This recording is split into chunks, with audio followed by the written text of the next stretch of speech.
I wasn't even 17 and a half, and there I was, you know, in a war zone. And I had to try and explain to my parents that here I was in the Navy.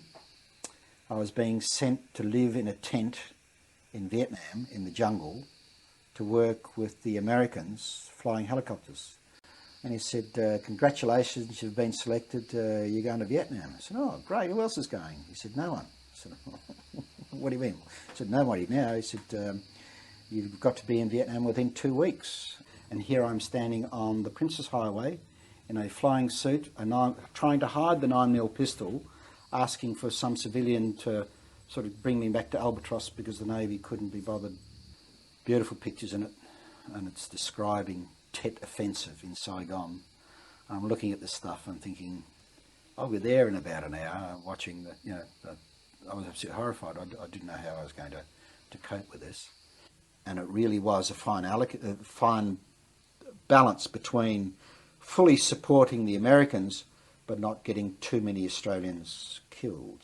And that allowed me to put up psychological barriers to say, I know I'm going to get killed, but not today, not yet, because they're only shooting Americans today.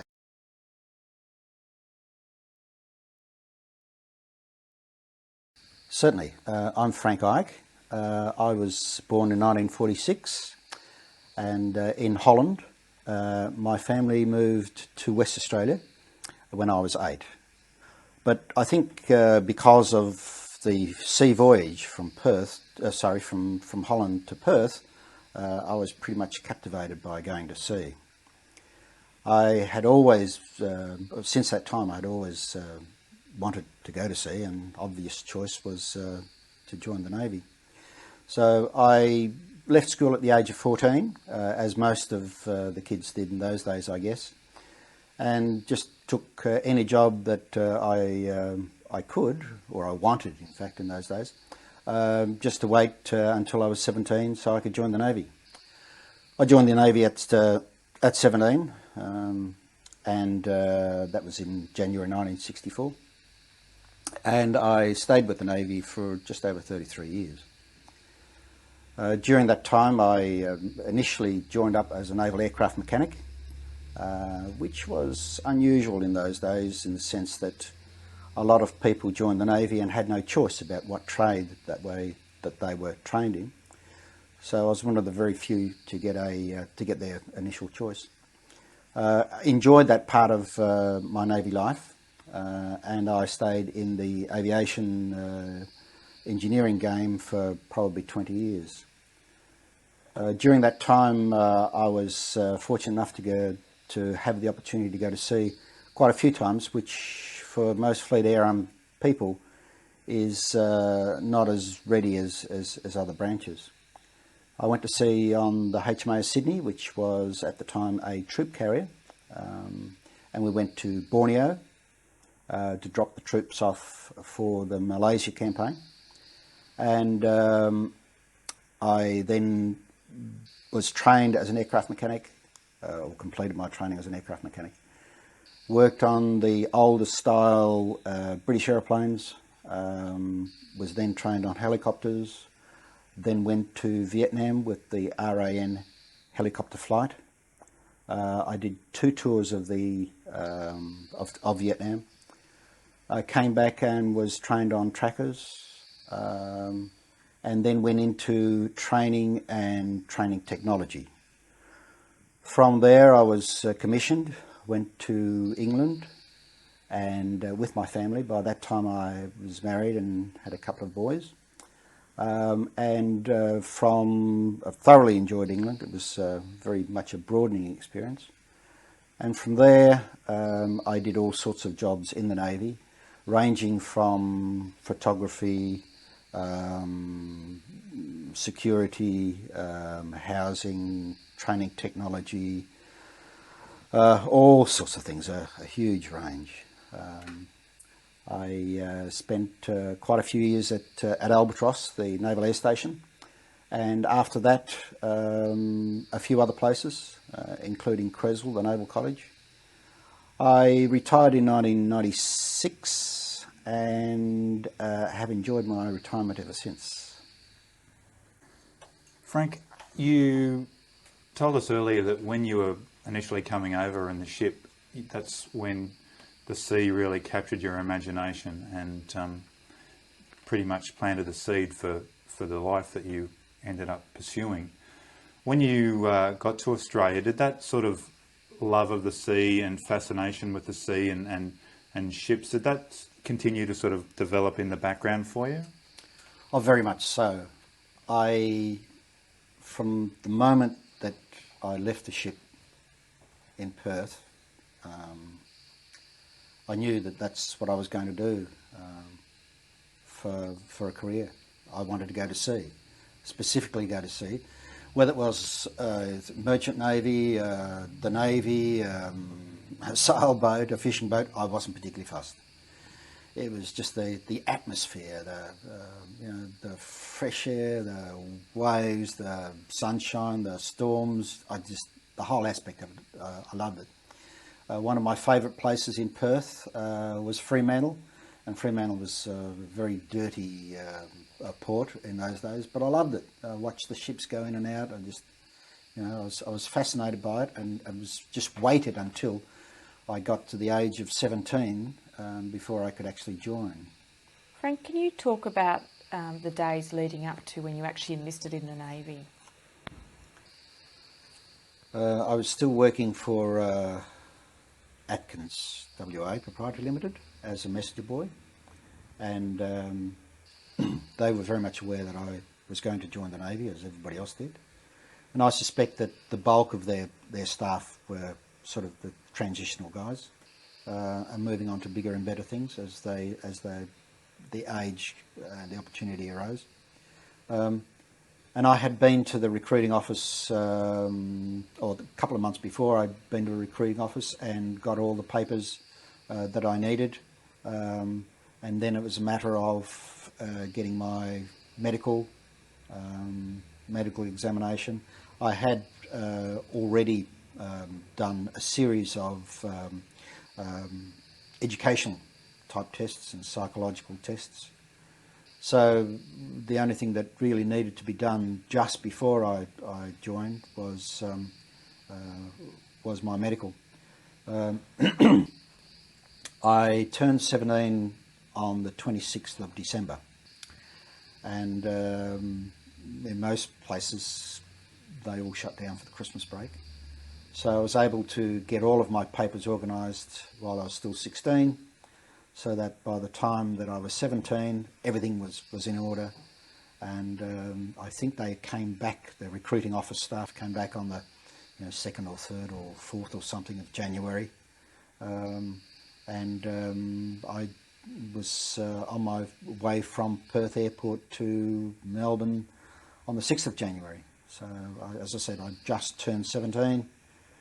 First time I'd ever seen an aeroplane, which was not bad for an aircraft mechanic in the end, but the first time I'd seen an aeroplane was when I actually sat in one. So when I say first time I'd seen one on the ground and seen one up close. So that was an interesting experience. From Perth, we flew directly to Melbourne. We were picked up by buses and then moved to HMAS Sydney, the training establishment there. All very bewildering for me. We left Perth very late at night, and I don't know why. It was about 10 o'clock at night.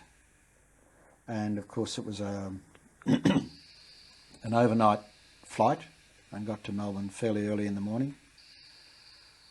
So as well as being bewildering, I was very tired.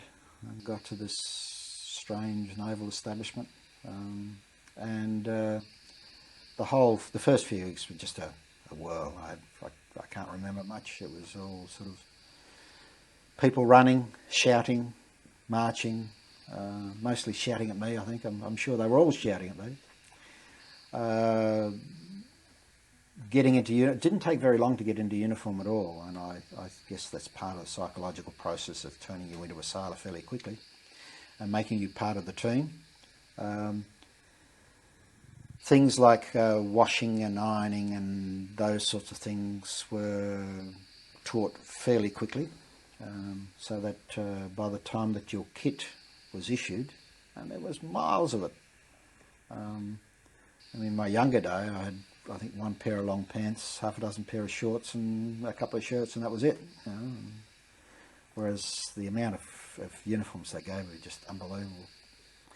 But we had to wash them and iron those, of course, in our spare time. What was in your kit? Kits. Well, the kit were comprised summer and winter uniform, because you got the whole lot. And that would be the old sailor's jumper, and a collar, and lanyards, and silks, and bell-bottom trousers, shoes, boots, different types of socks, what we call a white front, caps, 2 caps, tally bands, underwear, singlets, underpants, those old boxer pants, three sizes too big. But we didn't have to wear those. We could wear jackets if we wanted to. White shorts, I think 3 pair of white shorts, 2 pair of white bell-bottom trousers. But also other things like toothbrushes, clothing brushes, all that sort of stuff. We had our own soap and soap containers, but all of that. But so much kit that there was no possibility of you actually being able to take the entire kit and fit it into your kit bag. But you weren't allowed to have anything else except a kit bag, so that's always intrigued me. But it was a bit of a challenge for, not so much for me, because by that time I'd learnt pretty much how to wash my clothes. I didn't have to, but we did as a matter of routine, I suppose. But for some of the guys that I joined up with, had never seen a washing machine, let alone what we call the pogo stick, and a clean rubbish bin, fill it with water, hot water, some soap powder, and what looked like a funnel with holes in the side onto a stick, and you would actually plunge the stick into the water where you would throw all your clothes, starting off with your whites, and that's how you would wash, simply because otherwise you would never get your clothes or your uniforms washed, because I think there was 2 washing machines in the entire block of 300, maybe 400 guys. So that's the way to do it. Very, very, very busy day. Get up, and this is in summer, get up when the sun got up, very early, 5 I think or something. And you would do morning PT, physical training, before you did anything else. And then you would have to race back, get changed, have a shower, get into your normal uniforms, go and have breakfast. They just couldn't keep the food up to me or anyone else, I suppose, but it was damn good food. It really was. By 8 o'clock, you would have had to do all of those activities that you didn't get a chance to do last night, like clean up, but you also had to clean your cabin, make your bed, and be ready for inspection before you had the opportunity to march. At 8 o'clock it was colours, which meant raising the flag. In a formation, all of the classes would be in a formation and dressed, lined up and in their uniforms for the day. They would be inspected by the chief instructor or whoever, sometimes the officer in charge of the particular school. And then you would march off to formal classes, and formal classes would range from boat work, basic maths, basic English, first aid, basic engineering, ship's recognition, flags, rank structures, parts of a ship, all sorts of things. Invariably you would be tested on those things, but the best part about testing was that it was always a multi-guess question. The official term's multi-choice, but we would be, in a lot of cases, multi-guess. So that at least gave you an opportunity to get it almost right. Those lectures would be given by the various specialists. So your first aid classes, you would go to the hospital and they would teach you basic first aid. Basic firefighting would be at a firefighting place, and it's usually although there's a lot of theory involved, there'd be some practical as well, which I just absolutely loved.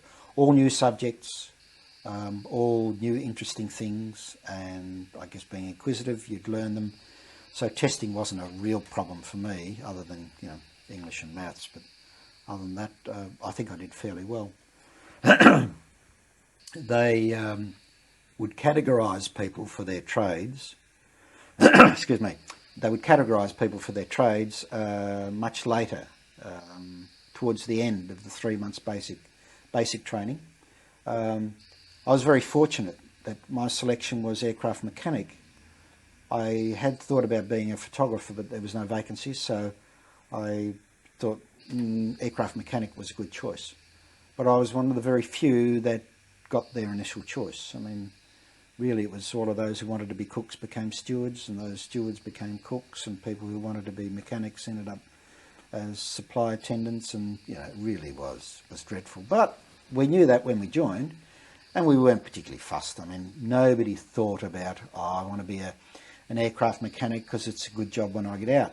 Nobody ever thought about getting out, particularly because we signed up on the Navy for either 9 or 12 years. And at 17, 9 years, you could probably be dead by then, so who cares?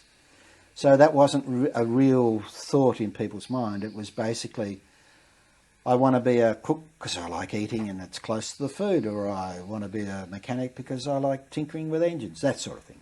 Did it depend on how you'd done in your tests as to how the Navy actually chose what your profession in the Navy would be? I know now that that's very much the case. You know, the psychological testing that we did initially at the recruiting office, and then later on a series of tests during the recruit training section, was very much on how people thought of you. And I suspect that they were put into, 3 or 4 categories, and depending on the vacancy requirements was how people were selected and pushed into various areas. Vacancies was very important. There was a group I wasn't aware of when I joined, but there was a group called junior recruits, and these were people that were recruited at 15.5 to 16.5 and spent 12 months in training. And that was a scheme devised by the system to try and capture those people who, if we waited until people were 17, they were already in a job. They might not want to join the Navy and leave that good job. So we try and get them a bit younger and mould them. So that's certainly the attitude that prevailed in those days, because the Navy was competing with a lot of other people for jobs, for people to join. So part of that aspect, they set up a junior recruiting scheme. A lot of these guys had, or a part of the carrot to the mums and dads to say, look, let your son join at 15.5 to 16.5, was that they were going to spend 12 months furthering their education. Now, some of these guys had the 5 and 6 HSC equivalent subjects that they might have had, because the education was not based on what you did at school, and it wasn't based on a formal school year. You were educated at your own pace. So if you were good at mathematics, they just kept feeding it to you, and the more you gobbled up, the more you and probably maybe not the high school certificate, but certainly school certificate level. Some of these guys would have that. But what I'm trying to say is they were very, very highly educated by my standards, but they were yet put in the same category as I was. And certainly from an educational point of view, I couldn't compete with them. That for them, to a certain extent, sometime down the track might have led to problems, because some of these guys they made into cooks and stewards, which were not academically very demanding. And these guys had huge education experience, and nobody took advantage of them, which I guess later on in life, probably, or later on in their career, would have made them somewhat dissatisfied, saying, this is all I do. Going back to recruit school, it took 3 months, about 3 months. And I was fortunate enough to be part of a scheme whereas rather being categorised and going straight on to my technical training or career training, I was then sent to the HMAS Sydney, which was a converted aircraft carrier, and it was the training ship of the RAN at the time. And training ships have always been a problem because there was never ships big enough to put all these trainees. When you consider there was 120 trainees left the recruit school about every month, probably 10 months of the year. That was a lot of trainees that the system had to gobble up. So the Navy was expanding in those days, and there just wasn't enough people to train the young recruits, the young trainees, let alone to actually go out and do the job. So for the Navy, it was a very challenging and demanding time to try and soak up some of the trainees coming out of the system. We were allowed to go to sea on various ships, but in particular the Sydney, the training ship. They would have 300, maybe 400 trainees on the ship at one time, and the trainees would wait until there were enough people to start a cookery class or a steward's class or, you know, whatever. So a mechanics class. And that was certainly the case with me. At the same time, confrontation with by the belligerents Malaysia and Indonesia had started, and Indonesia was starting their confrontation campaign, and as a consequence the Australian government was sending troops to Borneo. The Sydney was, as well as a training ship, was primarily a troop ship. So as part of I guess I was lucky enough to stay as a trainee on the Sydney to take the troops to Borneo. They did that in those days. They let trainees go into conflict. Was this an unusual occurrence? Not for the time, but I guess for this day and age, yes. I wasn't even 17 and a half, and there I was, in a war zone. They've got to send me a medal for that as well, but, there I was, and the system allowed for that to happen. And I can remember sort of having to do sentry duties, looking over the sides, making sure there weren't divers looking for air bubbles for divers that were possibly, trying to damage the ships. This is when you were in... This is when I was in Borneo. Borneo, yeah. So that was the sort of thing that allowed us to happen. That allowed us to do those sorts of things. After recruit school, as I say, it was 3 months. We were basically packed off to the training ship, and we were supposed to do continuation training, learning a bit more about the fleet air arm. But our primary day was basically ships, what I would call ship's husbandry. That's chipping paint or painting or that sort of stuff, or cleaning toilets or washing dishes, or those are the sorts of things that young trainees did. And your aircraft mechanic training? That wasn't to happen until I'd in fact come back from my Borneo trip. What you said that you got your choice of becoming an air mechanic. That's what you actually wanted to do. Mm-hmm. Why did that appeal to you? I don't know. I think it's because my father was a watchmaker. It was, and I like mechanical things. As we said, as we agreed, I'm a bit inquisitive. But I certainly didn't want to sort of do instrument fitting or anything like that. The site was fairly keen to make me an electrician, but I don't like stuff that I can't see. And I certainly didn't want to be a marine engineer, what we would call a stoker, a guy who runs the ship's engines and pumps and And that really didn't appeal to me. That's sort of all smelly and hot and whatever else. So I could sort of see myself laid back on a nice green airfield somewhere, sort of fixing aeroplanes and strapping pilots in. Little did I know. So you spent how long in Borneo? I can't remember exactly how Just long, roughly. but I guess it was 3 or 4 days. And then? Terrible. We went all the way to Singapore. We had a period of self-maintenance there. 7.5 years of age. I spent a fortnight in Singapore and loved the Navy ever since. So you got a pretty good reception in Singapore in general? Very much so. And coming from, can I say, a war zone, which Borneo was, to Singapore, in spite of the fact that there was still this sort of remnants of the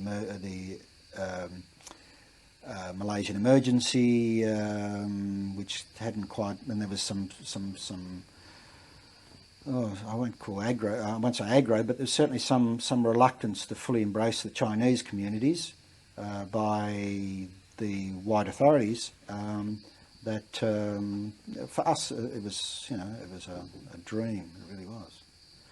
From Singapore we went on to Penang. So then, you said you moved on to Penang?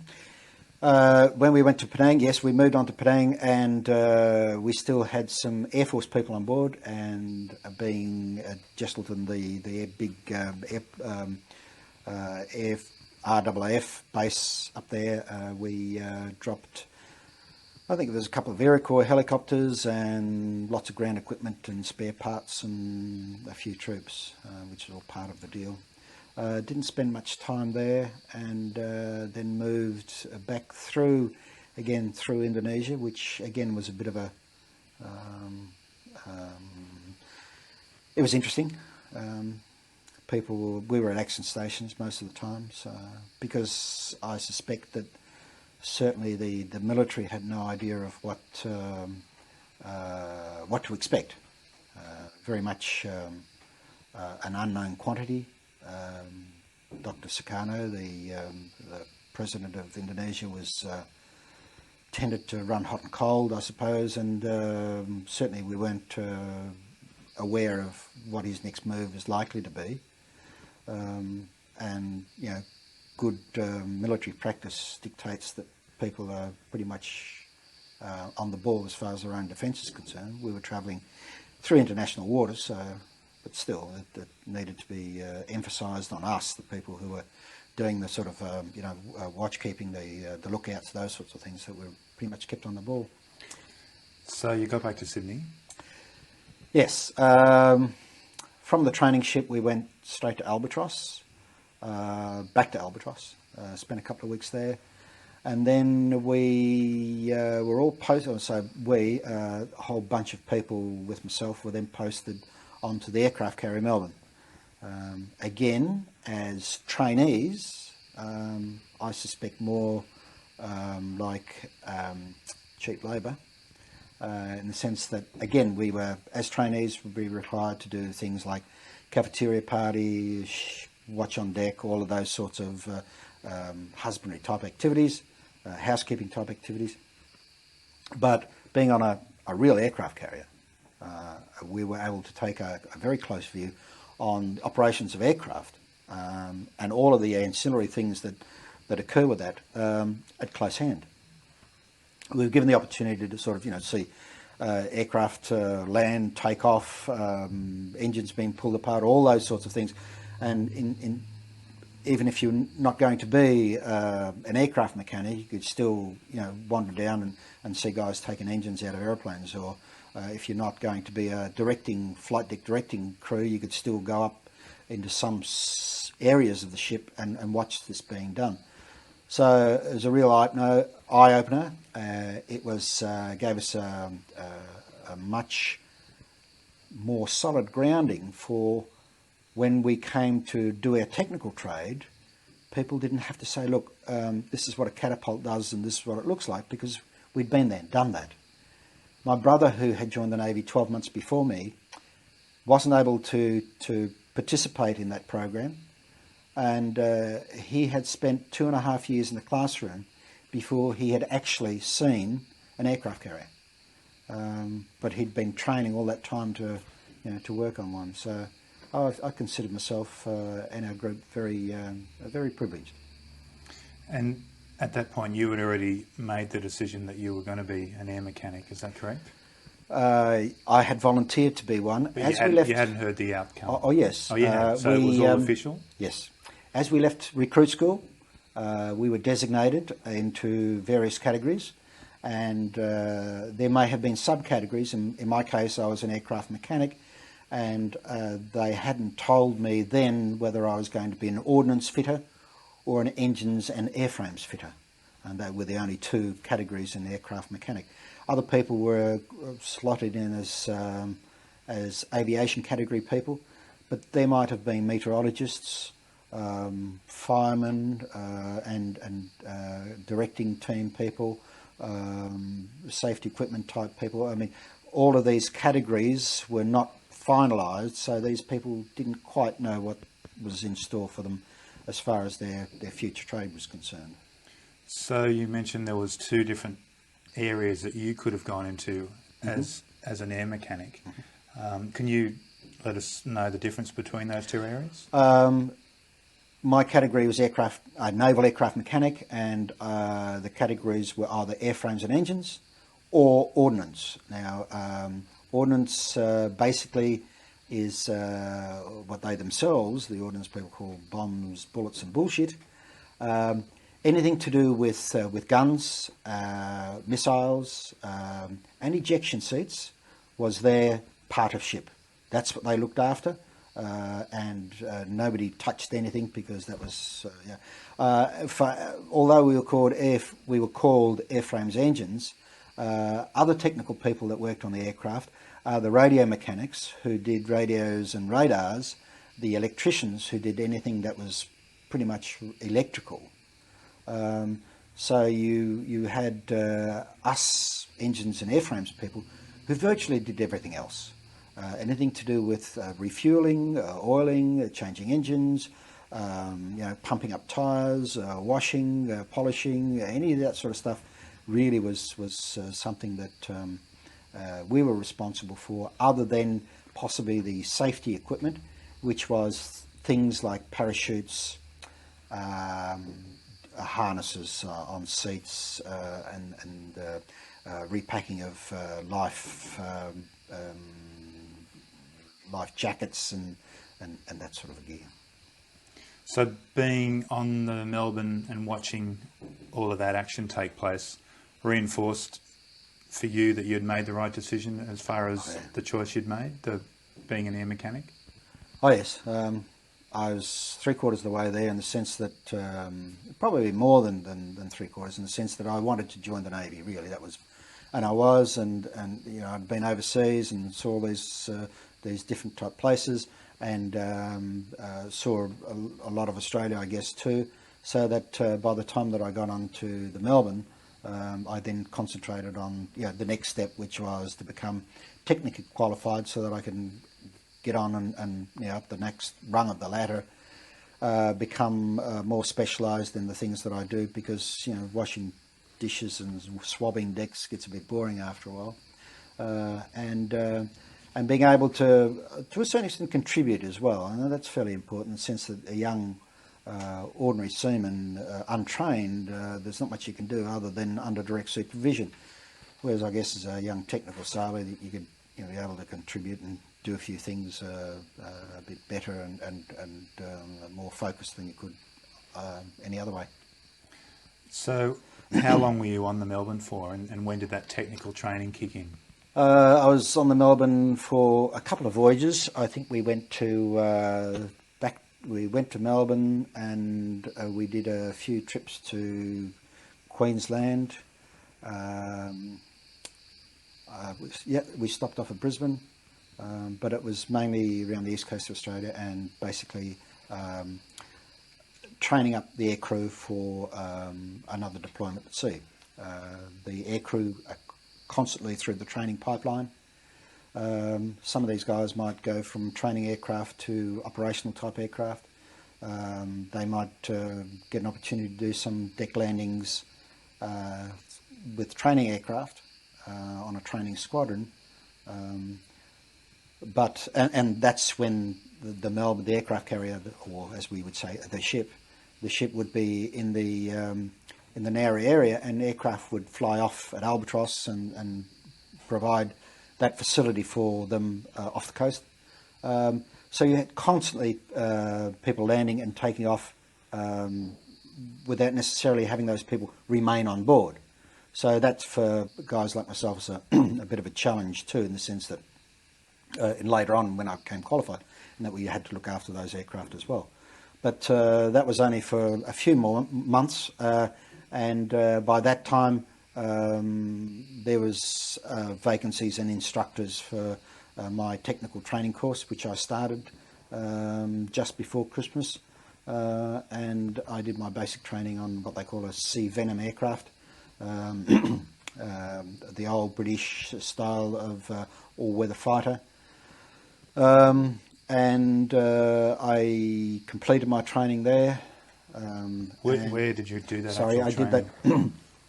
I did that at the naval base at Albatross, and that took some 4 months, I think. And then once I had completed that training, as I say, on the Venom, they posted me to a Gannet squadron, which makes sense, of course. I knew absolutely nothing about Gannets, but they were short of some people, and I was the lucky guy to, I guess I was adaptable or something, I really don't know, but I knew nothing about the aircraft, and it was about a week before we went to sea, so I had to learn all about this aircraft, but I enjoyed it nevertheless. It was good, a bit frustrating at times not knowing as much as everybody else, but I got there and I thoroughly enjoyed it, and lo and behold, within I guess a few months, so that would have been probably the middle of the following year, once again, 67, I was on the Melbourne, but this time as part of a squadron, 816 squadron, flying Gannets, 6 Gannets, B-flight. I had 4 Venoms, but I wasn't part of that. We did all sorts of places, Japan, Hong Kong, Philippines, Singapore, the Philippines again, and then West Australia and back to Narre. What sort of activities were you involved in? Aircraft maintenance. Initially, we would call the servicing unit, which was basically the sort of things that would be done to somebody's motor car at a service station. Filling it up with fuel, oiling it, pumping up the tyres, cleaning the windscreen, doing inspections, and if anything was small detail type stuff was needed to be done either on a scheduled maintenance basis or because it had broken, we would do that. But anything of a major concern that required the aircraft to be moved from the upper deck into the hangars, then somebody else would take care of that. So most of my existence was up in the fresh air and on the flight deck, and it was pretty exciting. And was your ship moving around just as part of ongoing training activities, or was there a particular activity the ship was involved in which meant that it had to go to all these different destinations? Japan was a bonus. It was a visit, because we hadn't visited Japan for quite some number of years, I think probably a decade. We were also, as part of our SEATO commitments, required to do SEATO, Southeast Asian Treaty Organisation. It's been a while since I've had to say that. There was joint exercises to be done there. We did joint exercises with the Americans independently. We did exercises with the Japanese and with the Brits as well. So all these things are planned many years in advance, and I guess the cost of trying to put one of these things to sea and punch holes in the sky, you try and get as much training out of these things as possible.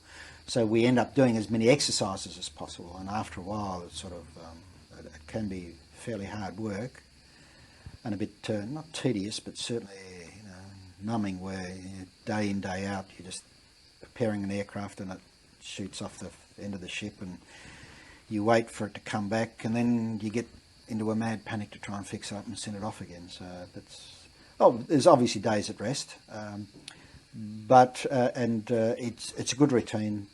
The ship itself and the intensity of because the ship itself was built, the keel was laid down during the war. Melbourne's keel was laid down during the war, originally as an oiler, I think, but they changed it to a light aircraft carrier. But it was built for the North Atlantic, so it really had no facilities for making it almost livable in the tropics. It was terrible. The first time I'd been on it, I don't think there was an air conditioning unit on the ship at all, and you can imagine all that grey steel up in the hot tropics.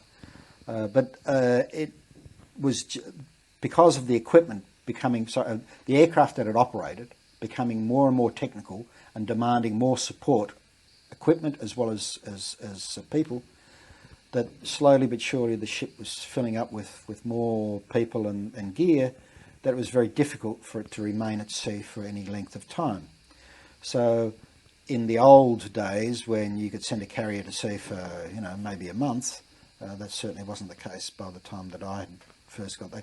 And Melbourne, I guess, would on an average basis be at sea for 14 days at the most. So you always had the idea that you've got to stick it out for 14 days and you get a chance, hopefully, to stretch your legs. Although having said that, there were lots of occasions when we'd pull into a place like Alongapo, refuel all night, and then disappear again and not even get a sniff of a bar or a beer or anything else. I want to ask you about the living quarters on board, but before I do, I just want to take you back to Albatross and just get a feel for what the setup was like there back in those days. Albatross in those days did not have very many brick or what they would term as permanent buildings. By today's standards, very, very primitive. There was still a lot of Nissen huts, those half round things that were built, originally built by either the Air Force, the RAF, the RAAF, the Americans had a crack at it. So you had this hodgepodge of stuff there. And like all airfields, what was important was the landing area and some place to park the aircraft. So certainly facilities was not high on the list. Slowly but surely there was a program to update this stuff. In 1962, the government made a decision to, I think it was 62 or just before that, the government made a decision to disband the Fleet Air Arm completely, get rid of the carrier, get rid of the lot. That was overturned a year later, I think, or about a year later. As a consequence, as soon as the government made the announcement that it was scrapping the Fleet Air Arm, lots of cuts were made, lots of gear was gotten rid of, people moved out, and because there was just a waste of money and time keeping things on, without the thought that maybe the government would change its mind. So, so until about 1964, people assumed that the place would shut down and nothing more would happen. So it wasn't until 64 that there was some thought given to putting buildings on the some permanent buildings in the area. Conditions were, as I say, primitive. The bulk of the living was done in Nissen huts. The bulk of the facilities, bar facilities, billiard rooms, all of that sort of stuff was all, again, temporary type buildings, tin huts. Cinemas, all of everything. The only brick buildings there was an accommodation block that was in fact for the RANs, and rightly so. And there was some other brick buildings there that were a result, they were fairly old, but they were a result of some earlier progress. Our classrooms were tin huts, very small, hot, of course, in summer, and that trip on the Melbourne was the last trip of the Gannets and the Venoms. When I came back, I was trained on Iroquois, which were the aircraft that I went to Vietnam with. So, I mean, that can be a good lead on. Okay, we'll go back to the Melbourne, and you were talking about the sea Venoms that you were working with before. There was another aircraft too, the Gannet, and you were switched to working with the Gannets. I was trained on the Venoms, and I did my basic course on the Venoms, but I was then posted to a squadron, to 816 Squadron, just before they left to go to sea, and they operated Gannets. So I had to try and learn, I guess, as I went along, all about that particular aircraft. What was the difference between the two? One was a all-weather fighter aircraft two-seater, very small and very fast, relatively speaking. You're talking about the Sea Venom? The Sea Venom. And the Gannet was an anti-submarine aircraft, twin-engined, counter-rotating props, big, 3 people, pilot, observer and radar operator. One was a pure jet and the other one's a gas turbine engines. So pretty much cheese and chalk. So it took quite a bit of a steep learning curve to try and become familiar with it, and become confident with it, really. So I knew what I was doing. But one of the reasons, I guess, I never trained on the Gannets was that there were no Gannet courses available, because there wasn't a need for them, because they had some reasonable enough amount of people for them to last a while, and for some reason or other they moved away or got promoted or something, and they weren't prepared to set up another course, because that trip that I did with 816 Squadron on the Gannets was the last seagoing operational flights of the Gannets. We did this cruise around Southeast Asia, came back, and as the aircraft flew off the ships, they went straight to Albatross, and they were grounded, and the Albatross got ready for the new aircraft, the new American aircraft. And they were Skyhawk jet fighters, and Grumman trackers, anti-submarine aircraft. So during that period, there wasn't too much emphasis on keeping that. We were just keeping the aircraft in the air as best we could. Till you got the new updated versions. That's right. Yeah. So why were the aircraft, the Gannets and the Sea Venoms, regarded as obsolete in the end?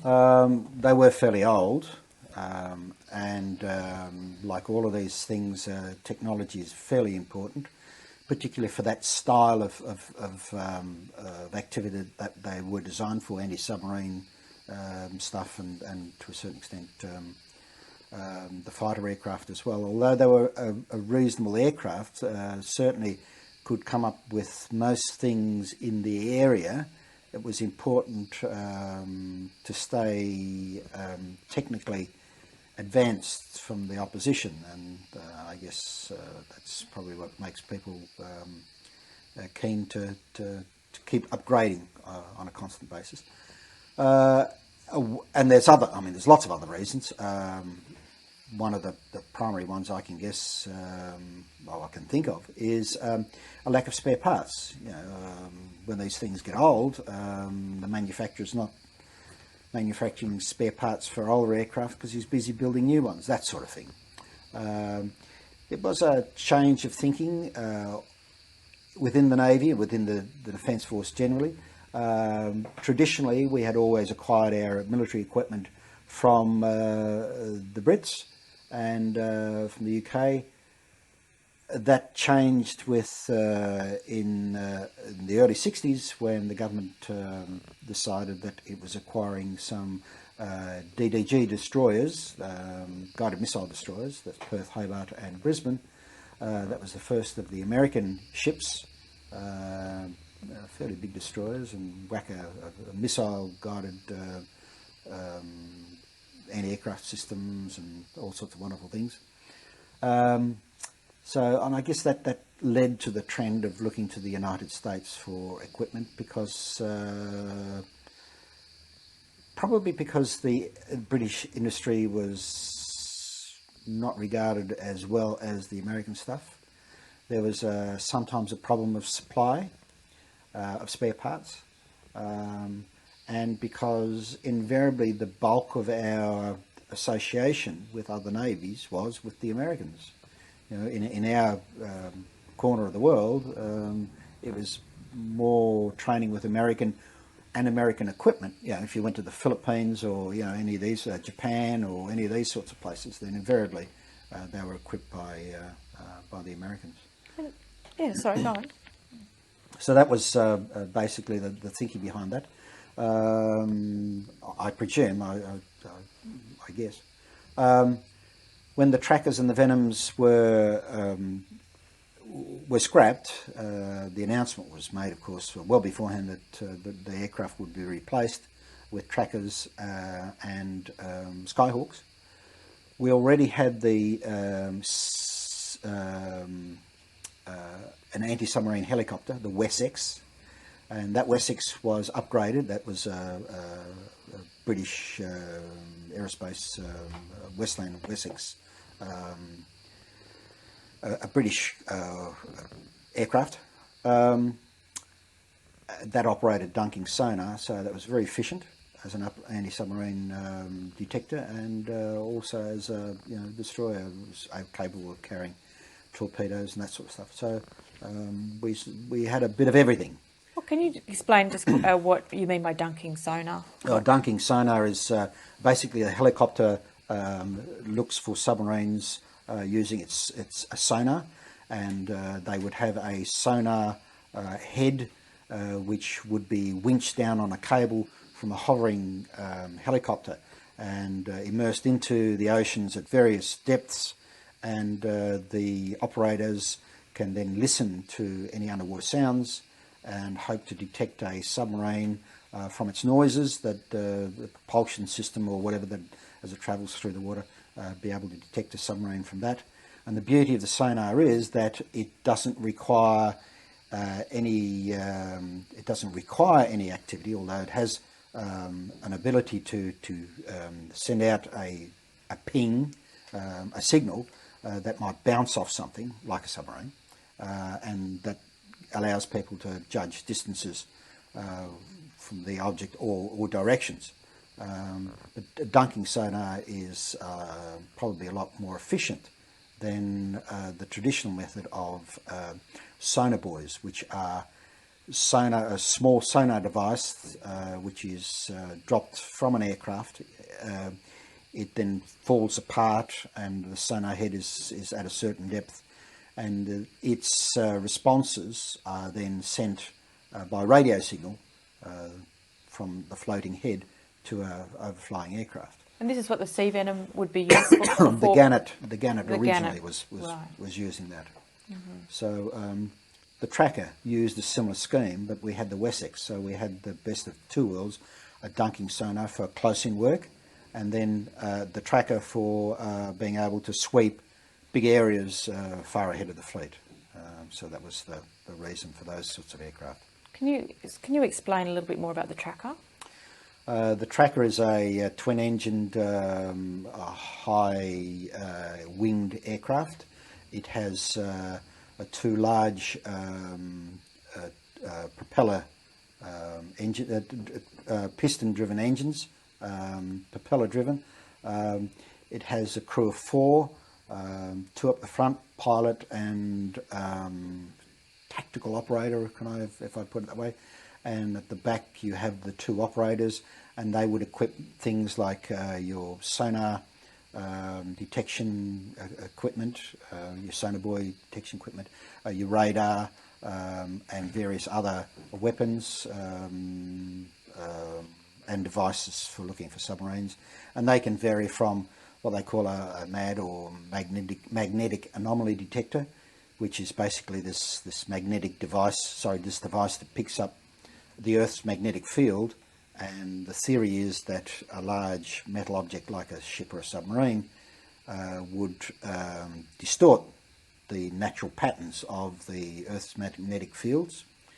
So if you can then fly over an area and check these things out, and then find an anomaly in this field, then there's obviously something there. And if you look out the window and don't see anything on the surface, there might be something under there. That's the sort of thing.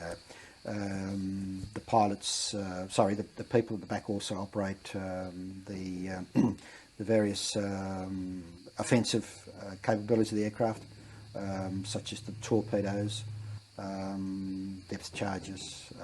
The aircraft has rockets, not very successful, but looks good. So in a nutshell, it's pretty much a fairly sophisticated, and the aircraft itself, the airframe itself, is not that modern, but it's just jam-packed with all this pretty fancy electronic stuff that you can keep updating, and you don't have to change the airframe. You just keep updating the sonar and the radar and all that sort of good stuff. So it's a good way to go. You just back to the HMAS Melbourne. You were on the last voyage of the Melbourne as HMAS Melbourne as it. No, Right. the last voyage of the operational, the last operational flight of the Venoms and the Gannet aircraft. The aircraft then returned to Albatross and were scrapped, and the ship Melbourne went into dry dock and was prepared, strengthened. The flight deck was strengthened, and all sorts of things were done over a period of 2 years to get the ship ready for the new aircraft, that is the Skyhawks and the Trackers. So was that an end of an era for you, and did that leave you a bit lost?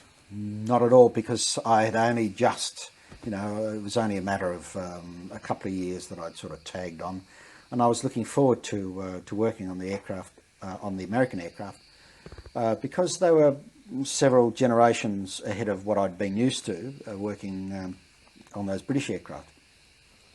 And they were a lot more maintenance or maintainer friendly.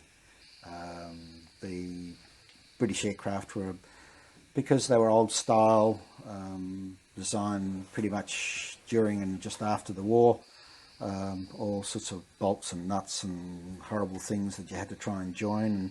It would take a crew of people, say 10, 12 hours to change an engine. On a Gannet, well, you could do that pretty much in half the time or a quarter of the time if you wanted to change them on a Tracker or a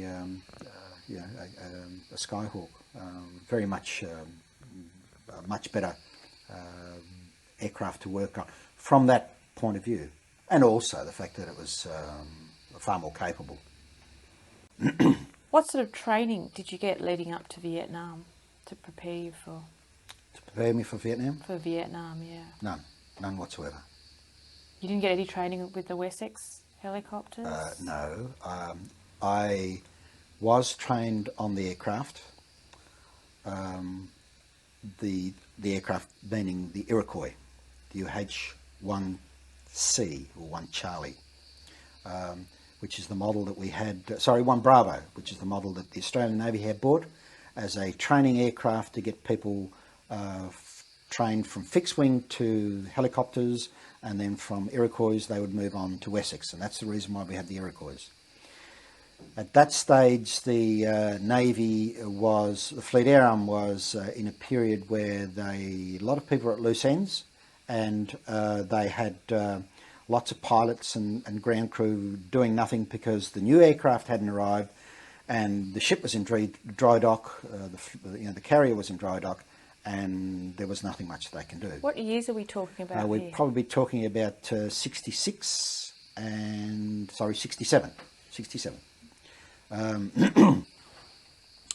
So by that time, the Australian government had given a commitment for troops to Vietnam. The Americans were employing a different style of warfare. By this time they were in combat operations rather than just as advisors, and they were moving their troops about in helicopters. The Americans had great difficulty in finding and providing the army with helicopters and trained aircrew. They just couldn't produce them fast enough. Helicopters are easy, you just tweak the factory and it just keeps shipping out. Helicopter pilots are a bit different. And they found that when the Australian Army arrived with 9 Squadron as part of its task group. But 9 Squadron, the RAAF 9 Squadron, had, I think, 12 aircraft, 12 Iroquois, which, when you come to think of some 8,000 troops on the ground for the Australian Task Force, 12 helicopters doesn't go very far. So the Americans, and certainly with 12 helicopters, just isn't able to provide even a company on the line with its adequate aviation support. So particularly not for those tactics that they were using. So the Americans found themselves again with the difficult task of providing air support, that is, aircraft and air crew, for their allies when they had difficulty in providing that support for themselves, let alone, you know, the people who were supposed to be helping them. There was a tremendous amount of pressure put on the Australian government for political reasons to provide troops for Vietnam, as we're, I guess, all aware. And that was so that it could be seen by the Americans, or by the world in general, as not being just an American war, but as a free world commitment. Because the Australians had sent troops, and because they were inadequately provided with air support facilities, air logistic facilities, people started looking around for other ways of solving the problem. Here's the Fleet Air sitting around doing nothing. Why don't we get all of these Navy pilots that are not doing anything and just ship them to the Air Force, and you know, they can help out. The Air Force, for whatever reason, wasn't keen on that. I really don't know what the reasons for that are. I suspect it's more to do with politics than anything else. But that was that idea had then gathered a momentum, and when the Air Force showed its reluctance and started dragging its feet, the Australian Army, but more importantly the American Army, was very keen to say, look, you know, just get here and help us out. We're not interested in the politics. So then there was a memorandum of understanding signed between the United States Army and the Royal Australian Navy for the Navy to provide assistance with helicopter support. And initially they sent some 12 pilots, 4 observers and 35 aviation support, as well as some additional people like a medical orderly and you know, a few other people that don't necessarily a clerk and a few other things, people who were able to support the unit so that it was a self-supporting subgroup. They were trained in 67 and, in 67, and they found themselves in Vietnam in October 67. Originally, they were, as I said, to be integrated with the Air Force. That didn't happen, so they were integrated with the Australian Air Force? With the Australian Air Force. So they were integrated with the 135th Assault Helicopter Company of the United States Army. The Army, the aviation company at the time, the 135th, was operating some 30 aircraft, all helicopters, all Iroquois.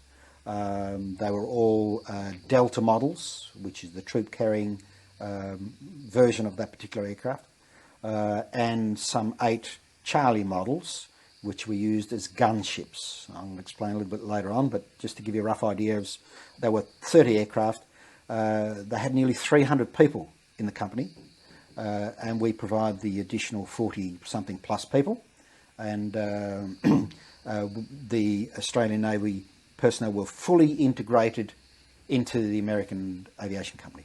So here we have this situation where you're Navy guys and Army guys flying helicopters in support of initially the Australian Army, but you couldn't have exclusive support for the Australian Army.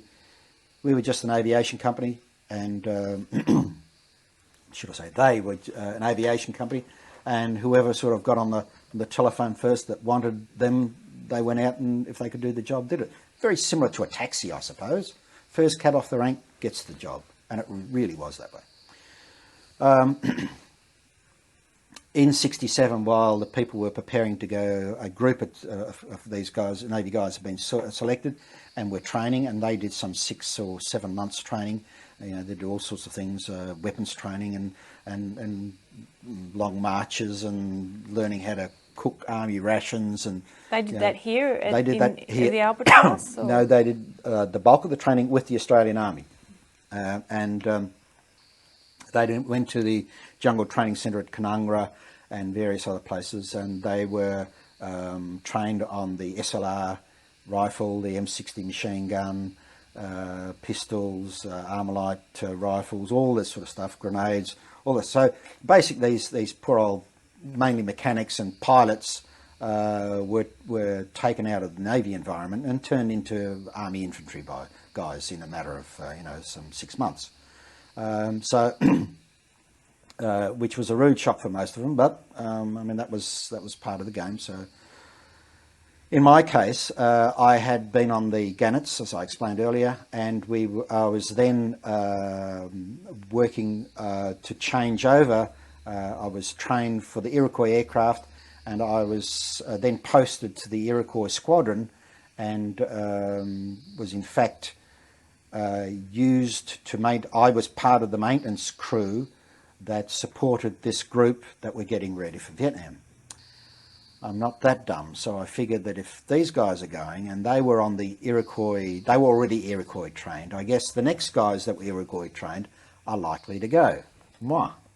So that was fairly, and I was looking forward, and most of the guys that had done the training with me had been with me, the guys who joined up with me, had gone to the Venoms and the Gannets with me on the Melbourne. So I was looking forward to being in this little group to be the next flight to go to Vietnam.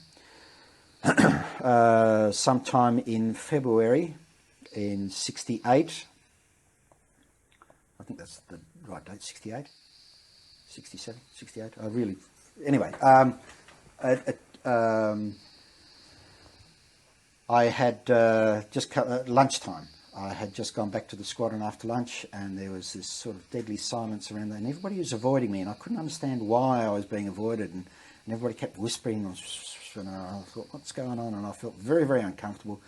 And then the big boss came down, and the big boss, the sailor boss, came down, and the chief aircraft artificer came down, and he said, Frank Eyck, you're wanted in the commanding officer's office now.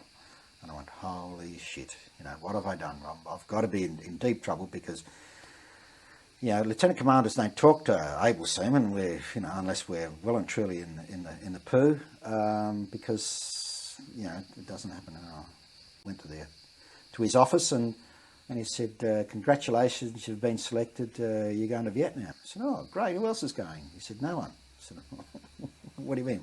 I said, nobody now. He said, you've got to be in Vietnam within 2 weeks. Sort yourself out, get some training done, and take some leave, and make sure you're in Saigon by the Friday of whatever it was, and thank you very much, and on your way. And I thought, holy dooly, what do I do now? One of the things I did want to do was to try and explain this to my parents.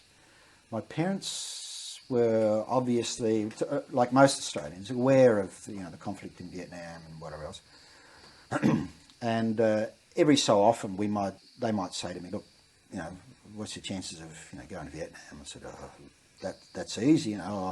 I went to Malaysia and that war was easy, so, you know, Vietnam, sit off the coast somewhere, you know, won't be a problem. That wasn't to be the case, and I had to try and explain to my parents that here I was in the Navy. I was being sent to live in a tent in Vietnam, in the jungle, to work with the Americans flying helicopters. And it just didn't make any sense to them. It didn't mean much to me, but at least I was aware of the background. And for them, they had really no idea. And they said many years later, they said to me that they didn't quite believe me. And they thought that things were so bad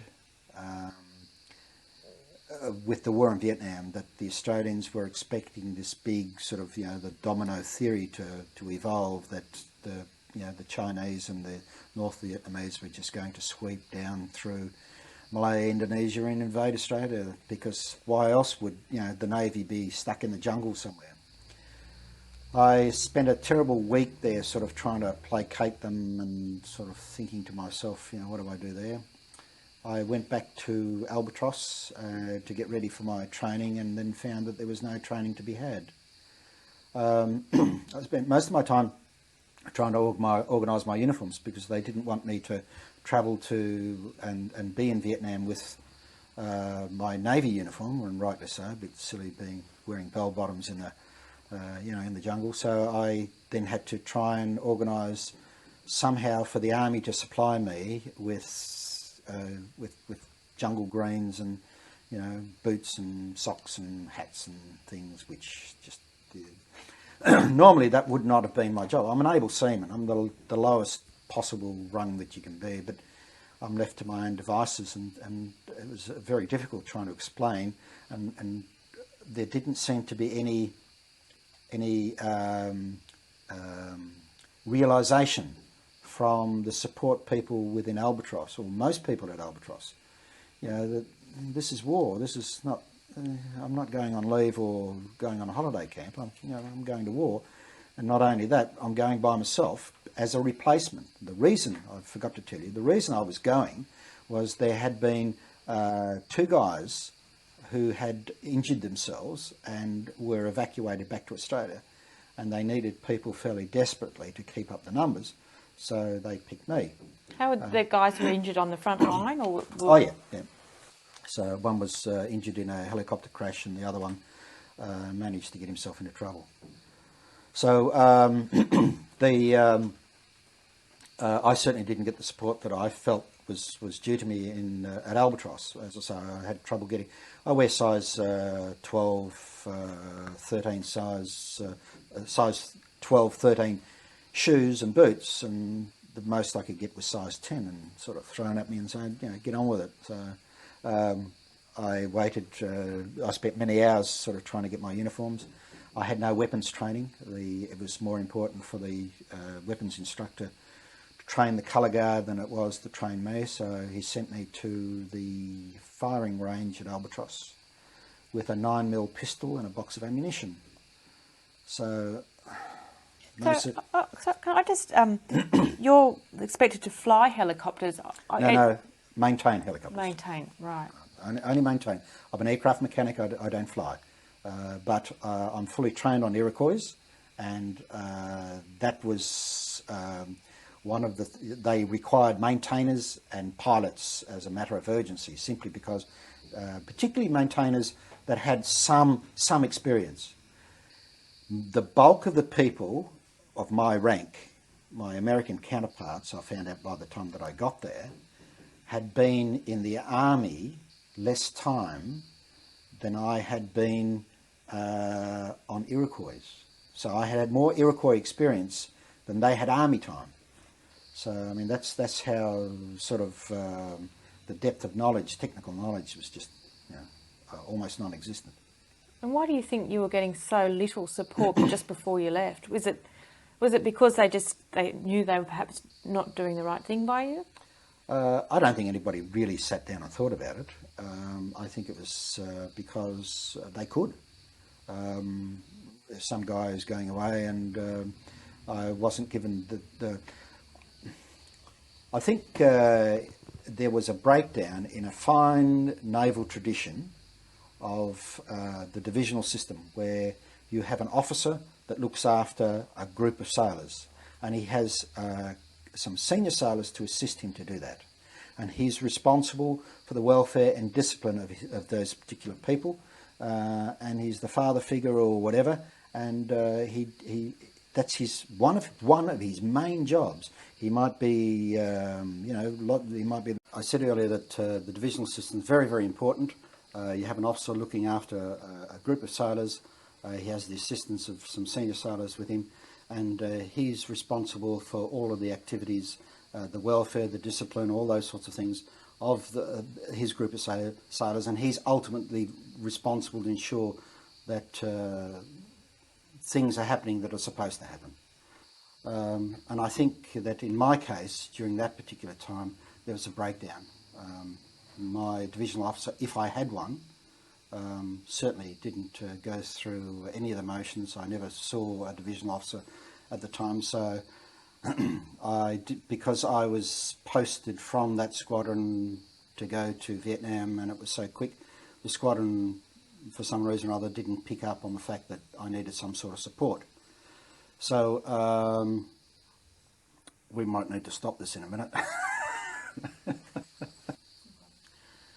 So certainly as far as the squadron's concerned, they didn't pick that up. And rather than having somebody official or a piece of paper that I could present to the support authorities at Albatross to say, look, this is what I have to do, I had to try, as a young able seaman, try and explain to invariably what were my seniors, to try and say, look, this is what I need. And who said you need that? Well, I think I need that. It was terrible. My training, I'd been trained on an old 303 rifle. Had never, although I had actually been colour guard and thrown an SLR around, I hadn't actually fired an SLR. We hadn't sort of gone through that system yet. So from I'm going to be sent to Vietnam with an SLR, and I've never fired it. So I explained that to the gunnery people, and they said, well, look, we don't have time, you'll have to come back next week. Well, next week's no good because I'll be in Vietnam. Oh, look, it's far more important for us to train the colour guard. So they sent me to the rifle range, as I said, with a 9mm pistol and a box of ammunition, and I had to lift my way there, and dressed in a pair of flying overalls, and there was no safety number. I had no idea how to load this thing. I'm a mechanic. I finally worked it out, and it wasn't. But I didn't know whether I was doing any good or not. So you were just cast adrift, and very much so. No one really wanted to take responsibility and try and give you a hand. I found I was starting to feel almost abandoned. I cried when I was going back from the rifle range. I had started to fire this pistol, and in my mind I conjured up that this is the weapon that's going to defend me. I'm going to stand on the bunker somewhere, and there's 10,000, North Vietnamese soldiers coming over the hill, and this is all I've got. And although I managed to load the pistol and fire off some rounds, I didn't know whether these rounds were any good or where they were going or any of that sort of stuff. So I tossed all the remaining bullets in the bushes, highly illegal, and I'm standing there with a 9mm pistol in my hand, and I have to find my way back to Albatross. And I was hitchhiking, and here I'm standing on the Princess Highway in a flying suit, trying to hide the 9mm pistol, asking for some civilian to sort of bring me back to Albatross because the Navy couldn't be bothered organising things. And things went downhill from that. In my desperation, 2 days before I left, which was the Thursday night, can't remember, but a couple of days before I left, I went to see the Army's ground liaison officer. There's a major, or was a major, permanently stationed at Albatross, and he was responsible for any interaction between the Army and the Fleet Air Arm. in particular for the Melbourne and that sort of stuff. But in this particular case, he was at Albatross, and I went to see him, and I said, look, I'm going to Vietnam in a couple of days. And he said, yeah, what can I do for you? I said, well, I haven't had any training. Can you give me something? And I was horrified at his reaction. He bumbled and muttered, and I can picture it now. I mean, had somebody said that to me now, I would be horrified. I'd say, no, you're dreaming, it's impossible, this is not going to happen. But he was in a situation, didn't know what to do, whether to assist me, and he gave me some booklets on booby traps. And he said, and then I can remember, as soon as I closed the door, he swore and grabbed his telephone, and he obviously rang somebody. But I don't know what the consequence of that is. I had to find my own way from Albatross to Sydney Airport. There was no transport provided. When I got to the airport, because I wasn't too sure, don't get the international terminal too often as a young sailor, so I didn't know where it was or what I had to do to get there and that sort of stuff. So I was there fairly early. I was there about 3 o'clock in the afternoon, and the plane left at about 9 o'clock at night. It was a Qantas charter flight. So when I got there at 3, I just put my luggage to one corner. And one of the things that I had an overnight bag, and what was most important in those days is that you had to have a civilian shirt with you. You had to be in uniform. You had to have a civilian shirt with you, because the Singapore government didn't want soldiers transiting their country on the way to Vietnam. If you were a civilian, that was all right, but not as a soldier. So we went through the farce of, before you got out of the aircraft, because we had to go to refuel, take your uniform shirt off, leave it on the on your seat, and then put a civilian, like a tropical Hawaiian shirt on, and then you would have to go into the terminal while they refueled your aircraft, and then back and that sort of. So I had that shirt. I had an overnight bag with some gear in it, and I was clutching a polystyrene box that was about, I guess, 3 foot high, and that had an SLR rifle in it. And they had issued me with this rifle before I left Albatross, and they said to me, and I saw this in the movies, you never let your rifle out of your sight. This is the way to go. The problem was with my rifle is that I didn't know how to operate it. I certainly had never fired it. I hadn't sighted it in. But just in case I needed it, they put 2 fully loaded magazines in the box as well as a bayonet, and they wrapped it all up with duct tape. They gave me this box and said, under no circumstances are you to, leave this rifle by itself, and look after it, guard it with your life. So when I arrived at the airport, the young Qantas lady said to me name, and I gave her my name, and she said, do you have any luggage? I said, no. She said, oh, what about that thing? I said, oh, no, that's got to stay with me. She said, oh, are you sure? It's quite secure. What's in it? And I said, my rifle. And there was stunned silence everywhere, because ICAC law demands, international flight rules demand that, no firearms are carried on board, let alone firearms and ammunition. So this is a bit of a quandary for these poor people, and there was no way in the world that I was going to let anybody touch my rifle. But they weren't going to let me on the aeroplane, so there was a bit of a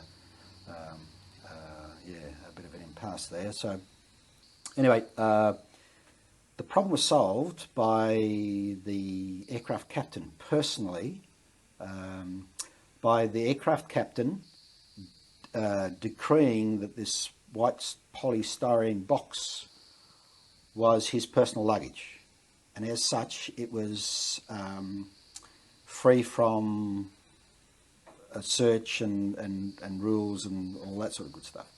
And he personally charged me to look after it for him.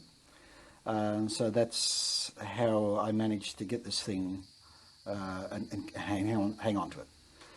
The problem was, of course, that once I boarded the aircraft, I'm the only guy that's sitting there in a cockpit with a rifle, and most of the people with me were all Army, a couple of Air Force guys.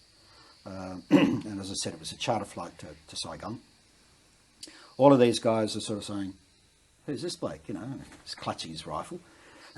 Because I'm clutching a rifle, I get to sit right at the very back, and the back seats can't be lean. You can't lean them back, so I had to sit upright the whole journey. It was an overnight thing, so no sleep, clutching this thing. Got to Singapore, had to hang on to it. Singaporeans almost died on the spot when I left the aircraft with this. It was quite obvious what it was. And then I could remember that I was reading some magazines on the aircraft as we were approaching Saigon. Like the aircraft pressure starts to change a bit. You know, you're heading down, and I'm reading Life magazines, those fairly large, beautiful pictures in it, and it's describing Tet Offensive in Saigon. I'm looking at this stuff and thinking, I'll be there in about an hour. I'm watching I was absolutely horrified. I didn't know how I was going to cope with this. Were you, prior to reading that, were you tuned into the latest developments over there? Yes, and Life magazine's a week old, and this is still going on, and the Battle of Hue was still going on, you know, and you know the Viet Cong are killing 3,000 and 4,000 civilians because they can. So, what was your general feeling about the war before you were even put into this position of having to participate? I was, as a Catholic, as a professional military person, as an Australian, as an ally of the United States, and believing in the domino theory, I had no problem with it. From all of those points of view. So, having said that, I felt, as I said, totally abandoned. Even before I got there, I was well aware that I was totally unprepared for what I was about to do. I was prepared to fight a war, because that's what I joined the Navy for. I mean, I had no illusions about the possibility of, you know, it's not going to happen in my day. Wrong. You know, if it happens, so be it. Take the Queen's shilling and you take the consequences. That's not a problem. And professional enough to believe that we're good enough to give as good as we give. We give as good as we get. Also, on the principle that we fight. We're the good guys. We fight for what we believe in, and certainly, as I say, with this Catholicism business, in the sense of the communism versus, you know, to a certain extent the Catholics, because the Catholics virtually were certainly in power in Vietnam, and you know, the communists are the bad guys, and we believe in democracy and all those sorts of things. So that really is all part of the driving force of us assessing that, yes, I'm fighting the good fight, and I have no problems with it. My major problem is what the hell am I doing here? I'm geared up to fight a war at sea in an Australian uniform, and an honourable and visible enemy. What do I find? I find that I'm about to live in a jungle and fight in the air, if not on the ground. And I'm certainly not battling an honourable enemy, in the sense that, make no mistake about it, we were very much aware of the tactics, particularly of the Viet Cong. I have no problem with the NVA, but the Viet Cong were people who lived in the village or the next village, and it was guerrilla warfare, and for a lot of people that doesn't mean much, but for me it means that people would sneak into villages in the middle of the night and kill. Today it's the mayor, and tomorrow it's the local police constable, and or a whole captive, some people, or a war by terror. So I don't believe that that's a good way to go. So I'm very much against that type of warfare. If that's the only way you can win, well, you don't deserve to win, you know, and you shouldn't win, and it's not just or right. So that's my thinking along that line. Word spread around the aircraft. I found out later that because I'm carrying this rifle, I must be a specialist sniper. Must be. Why else would he be carrying a rifle? So we arrived at Tonsanut Airport, and we ended up waiting at the end of the strip for ages and ages and ages. And then they shut the engines down, and we're stuck in an aeroplane. They didn't even open the doors, and we're sitting there. It's boiling hot. And then finally they flashed up an engine or an auxiliary engine or something, and they dragged us to this one side. And we were told to disembark fairly quickly. And I'm thinking, oh yeah, here it is. Because as I'm sitting at the end of the airfield, as I'm sitting in the aircraft at the end of the airfield, I'm watching fighter aircraft, Sky Raiders, fighter bombers, fully loaded, taking off, helicopters zipping around the skies. This is happening just outside the window. And not only that, but these helicopters are actually firing their machine guns. And I'm thinking, holy dooly. So this is, and it must be right, because I'm reading Time and Life magazine, and it's all there. And these places that they're talking about is Saigon, and here I am. So I wasn't a happy chappy, because I'm absolutely totally out of my environment. So clutching my overnight bag and my white polystyrene box, we run down the steps, rickety old steps, and straight into this fairly large hangar, which was turned into a reception area. And there's some activity behind me, and some American naval military police come up to me, and it scared the living shit out of me. I thought, hello, what's going on here? What they want? And at that stage, I wasn't attuned to the American accent, and I really had no idea what they're talking about. And I said, hey guy, or what you doing, and all this sort of stuff. And I'm uptight. I don't understand what they're talking about. And they're trying to take me away to give them some help. And I'm saying, yeah, certainly, I'll give you some help. I didn't realise what they were after is they assumed I was a specialist sniper because I was carrying my rifle, and they had some problems with some intruders that they had stuck in some area of the airport, and they wanted me to take them out. And as soon as I realised that, I was there and I had this beret on my head. As soon as I realised, I just took the beret off and vomited it in this thing and just threw it away, because I just had no idea that this is the sort of thing that went on. And the interesting part about all of that is when I finally arrived at my destination, some 5 or 6 days later after landing in Saigon, because nobody could tell me where I needed to go. I knew that there's a place called Black Horse, and that's where I had to go. And the Americans would say, well, where are your orders? What orders? I didn't even have a piece of paper to say. I had a Navy ID card, which was, a piece of paper written in ink and typed out, and had a black and white photograph stuck to it, and that's what I had. I had no orders to order me from, under such and such authority from here to there, nothing. The Army knew that I was on the manifest. My name was on the list, but as soon as I arrived in Saigon, that was their part that had finished. They had no longer responsibility for me. And I had heard of Vung Tau, and I was sort of aware of it, so I figured I was going to make it to Vung Tau. But it took quite some doing to get from sort of that section to where the RAAF were doing their runs from Saigon to Vung Tau and then around. And I ended up in a place, what they call Camp Alpha, which is a large area that the people who are coming into the country and are leaving the country, that's where they stay. And I stayed there for several days, and I knew there was some attacks and things going on, but my memory is so dim of that, I just really have no idea. Can't understand why. I finally got to Vung Tau. So you pretty much spent most of that time just on in the camp, waiting for some sort of someone to tap me on the shoulder and say, to come. So you certainly weren't stepping out onto the streets of Saigon and having a look around, were you? No. No. Were you were you already sort of hearing gunfire, and was there all sorts of... More than just gunfire, regular mortar attacks in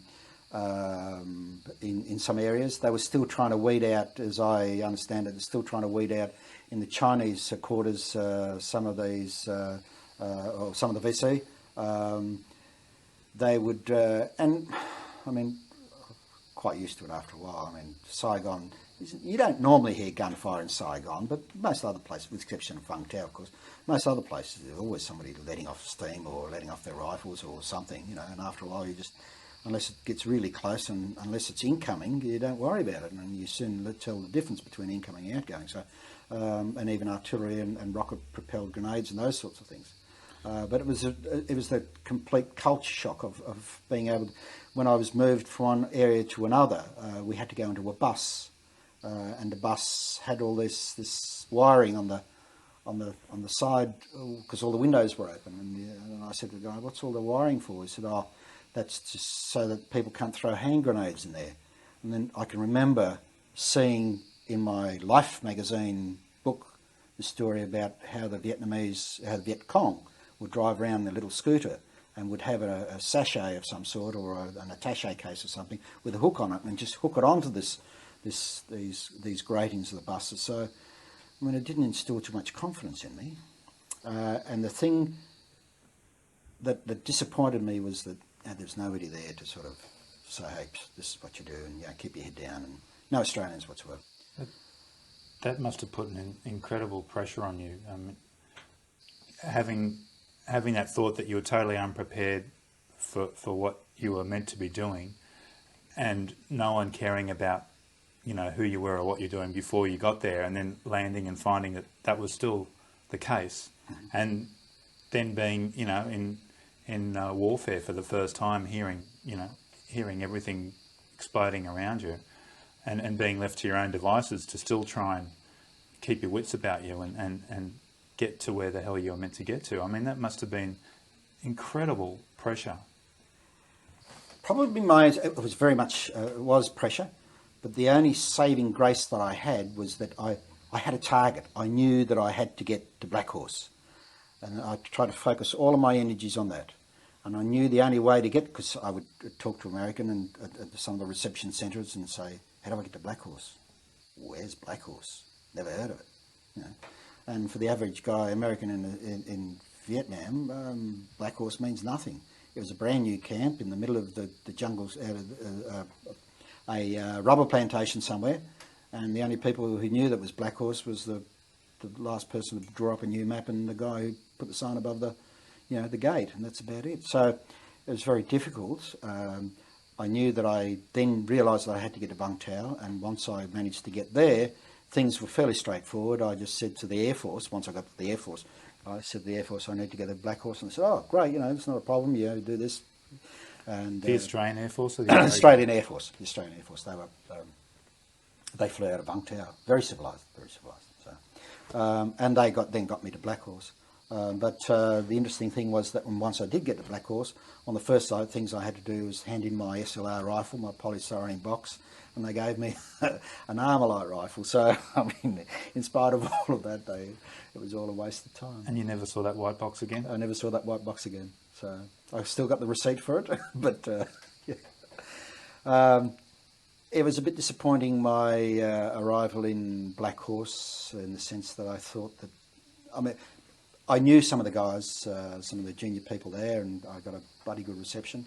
A bit disappointed, I suppose, with the hierarchy, with the exception of one chief, a petty officer. There was two chiefs there. One of the chief petty officers sort of gave me a welcome and said g'day and whatever else. But certainly, again, none of the officers welcomed me or recognised my existence.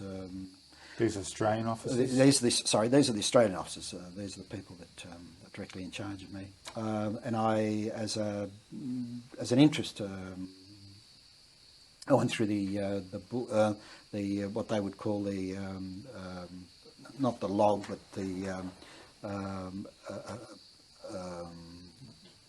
a series of documentation that goes from each unit and ship to Navy office to record the events. I was going through that to look for various bits and pieces, and I thought I'd just see when it was recorded that I officially arrived, because to this day I have no idea when I officially arrived. I can't find any documentation, and it was never recorded. So obviously, even as far as the unit in Vietnam was concerned, it wasn't worth recording. And yet it was important enough for me to sort of go to Vietnam without any training. So Vietnam was, I was so relieved to get to Black Horse, to be amongst people that I knew, that I felt quite comfortable and safe, in spite of the fact after about the third day we were there, we had a mortar attack and we all ran for the bunkers, but I could handle it. I mean, you know, I just followed everybody else, so that was pretty good. I felt a bit exposed during some of the activities, my activities on a daily basis, because I was not familiar with a lot of the routines. I was taken under the wing by one of the older guys and a leading hand, and he would show me the routines, and I was put into the engine shop. An engine on a Iroquois is changed either every 500 or 750 hours, depending what type of engines, which means that you take the whole engine out and put a new one in, providing of course you have one to replace it with, and sometimes you do hot end inspections, which take all the ends off to check the turbine blades and that sort of stuff. And I'm certainly, I was familiar with that sort of routine, so I slotted straight in, and we worked, and luckily we worked fairly hard, and it kept me busy, and I had no qualms about sort of working, can I say it, overtime, so that in the morning you got up, you had breakfast as soon as you did, and you were at your place of work and work until the work was all done, or you were too tired and had to go to bed, and that was the sort of routine. You had a break for lunch. The food was terrible. The food was probably the worst food that I have ever tasted. It was slop. Was that coming from the Americans? From the Americans. The organisation was that we have the 135th Assault Helicopter Company, which of the United States Army, 300 Americans and some 43 or 45 Australians, totally integrated, flying 30 aircraft, flying and maintaining 30 aircraft. A mobile company, so that if necessary they can put all of their gear in cars, trucks and aeroplanes and move to a different location. So that there is certainly no emphasis on building anything permanently, because you're likely to get the message next week that you're up bag and hammock and move. And that was certainly the case with the 135th, that there were 4 flights, starting with 67.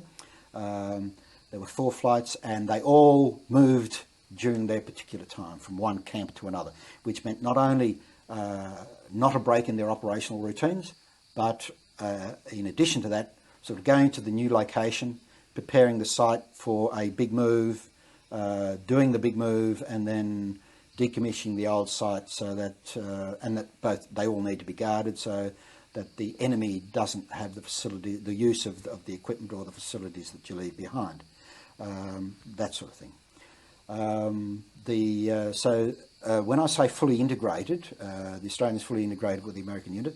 The officer in charge of the helicopter flight was designated the executive officer of the Assault Helicopter Company. So he was the second in charge. So when the CO, the commanding officer, was away, the American commanding officer was away, we had this sort of situation where you would have an Australian naval officer in charge of, complete, total military charge of a United States Army Assault Helicopter Company, and vice versa. And because of the experiences, of our experience, total experience of all the guys there. I was one of the younger blokes, one of the youngest there, but as I say, I had worked on Iroquois about as long as most Americans, American counterparts, had been in the Army. So, and that was all the way down the line. For instance, our pilots had been in the Navy, I don't know, 5, 6, 7, flying 5, 6, 7, 8 years.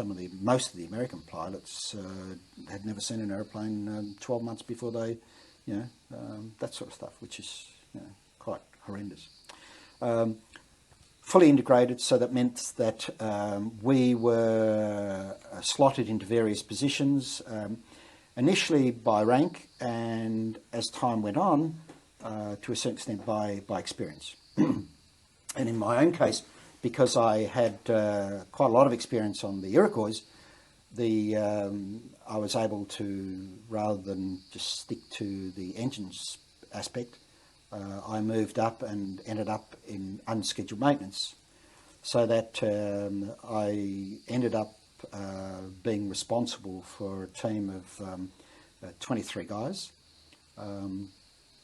all Americans in fact, that we would receive the aircraft when they came back from their missions, and we'd check to see what they'd radio through their unserviceability states, what needed to be repaired, wait for the aircrew to their after-flight inspections, and we'd then patch the bullet holes and fix the engines and fix the leaks and all those sorts of things. So because my experience, I was able to do all of that simply because the Americans didn't have the experience in all of those aspects, but also their training tends to let them concentrate on certain areas.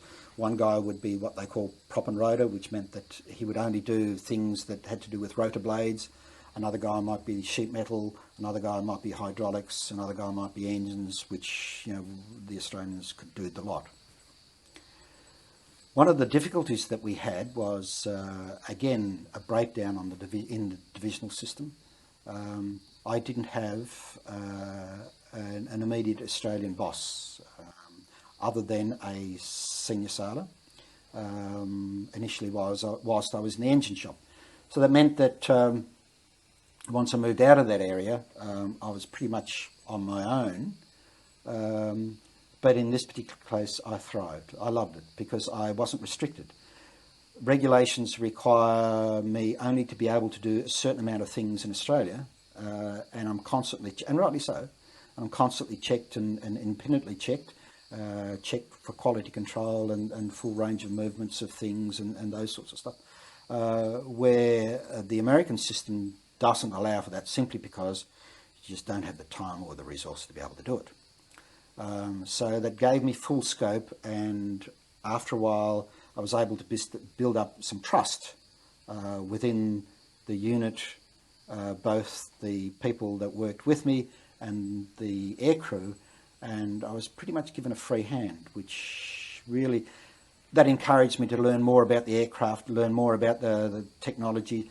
We had the Americans had a system where there was a requirement for the guy who worked on the aircraft to do the test flight. Good system. We didn't have the resources to do that. I felt so strongly that I was able to supervise the guys that were working with me. Mind you, I'm an able seaman, not anything else. But the beauty of the system there is they didn't know I was an able seaman. They had no idea. My clothing was a pair of dark green trousers, some boots and socks, a pair of jockettes, and that's it, and a hat. We had to carry our arms everywhere we went if we left the immediate dining hall and tent area, accommodation area. So, which meant that legally, if you went to the showers, you were supposed to carry, your rifle and your flak jacket and that sort of stuff. After a while, these sorts of rules and regulations were totally ignored, but certainly an issue, and that's why you might see photographs, particularly of the Hilo flight, where all these guys are carrying 38 pistols and things, and you think we're a bunch of cowboys. No, well, we were, but the reason why we carried them was because it was a lot easier to fix an aircraft with a 38 sort of swung to the back of your near your behind, so you could work on aircraft rather than trying to do so with an aircraft either strapped around your shoulder or stuck in an aeroplane somewhere. Because one of the problems was that the weapons always had to be loaded because they needed to be used very quickly. which was a major cause of concern because there's no such thing as friendly fire, but believe me, there were a lot of people who were injured by people who were wearing the same uniform as we were, simply through lack of discipline in clearing their rifles or carrying them the wrong way or not checking and that sort of stuff. So that was a bit of a problem. Just before you go on, just a few questions. The 30 aircraft, were they exclusively Iroquois helicopters? Yes. All part of the US infantry. They were initially Delta models, troop carrying aircraft. They would have 1, 2, 3, 4, 5, 6, 7, 8, 9 seats in them roughly, but they only had seats in the back for the gunners. That is a gunner on one side and a crew chief on the other behind an M60. And there was no seats elsewhere. You just piled in your passengers as best they could and tell them to hang on. They had no doors. It's pretty scary the first time you do that. You fly without doors, and after a while I feel almost restricted with doors now. It's just one of those things. They were the Delta models, and then replaced with the hotel models that had a larger engine in them. And then there was also the Charlie models, which were a smaller aircraft. Same aircraft, but not quite as extended as the Delta and hotel models. And they were used as gunships. And by gunships, I mean that they had miniguns on both sides, a rocket launcher at the front, as well as crew chief and gunner having M60 weapons, and usually 16 rockets in pods on either side. They would be used to... So how many men would be involved in the full operation of that one? 4. 2 at the front and 2 at the back. The crew chief is a guy who travels with the aircraft. He is responsible for the maintenance of the aircraft. The gunner can be anybody, and that's what I used to do at times, simply because the pressure was there, that they were short of gunners and they needed them, and it was the only way that I was going to get a break from my 7-day-a-week, 3 o'clock in the afternoon till 7 o'clock in the morning type routine. When things were slack, I'd volunteer to do that. I didn't think that was a good idea the first time I did it, but the second and third time I was getting used to it. So, We'll talk a bit more about that in a little while. The gunners would be responsible for the guns, the crew chief for the aircraft itself, and he would do some minor maintenance. And the 2 guys at the front were strictly pilots. I mean, I don't know why they got paid more than we did. They only did half the work, because only one pilot can fly at the time. And in the gunships, the pilots would control all of the weapons, the miniguns, the rockets, the grenade launcher. And in a troop-carrying aircraft, or we used to call them ships, or the Army used to call them ships, the 2 pilots, again, would be strictly in control of the aircraft. The crew chief would have one M60 machine gun, and he would control all the passengers and what they did when they got out and that sort of stuff, and the gunner just sat there fat, dumb and happy. He was the junior guy. He used to have to make the brews. How are you finding working on helicopters compared to aeroplanes? Was that something that you were enjoying? Absolutely fantastic. The aircraft, part of the specifications to have won the contract for that particular aircraft was that you had to be able to do things to the aircraft, like change an engine, within a specific time. And things were what they call quick disconnect coupling, so rather than sitting there with 2 large spanners and having to change things around, it was just a matter of 2 twists and you'd have 2 large fuel hoses connected, or electrical plugs connected, all these sorts of things. It was all fairly quick and fairly simple. So it was an absolute delight to work on these things. And the fact that you would take the cowlings off, and that might take you, or move them back, and that might take you, if you're very, very quick and urgent, you could do that in 30 seconds. And there would be the whole engine exposed to do whatever you wanted to do. And you could sit down or kneel down on on the engine platform and get to everything that you wanted to. So even while the aircraft was running, try not to stand up, but yeah, that was all there.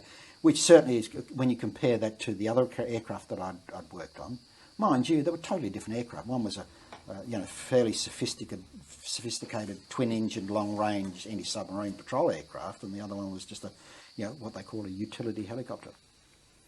And how were you received by the Americans when you first arrived there? The Americans had a different system to the Australians. The Australians changed as a group, and that gave them an opportunity to increase their camaraderie and esprit de corps, their most importantly their training, so people got to know each other, and that was fairly important. But the Americans changed in dribs and drabs.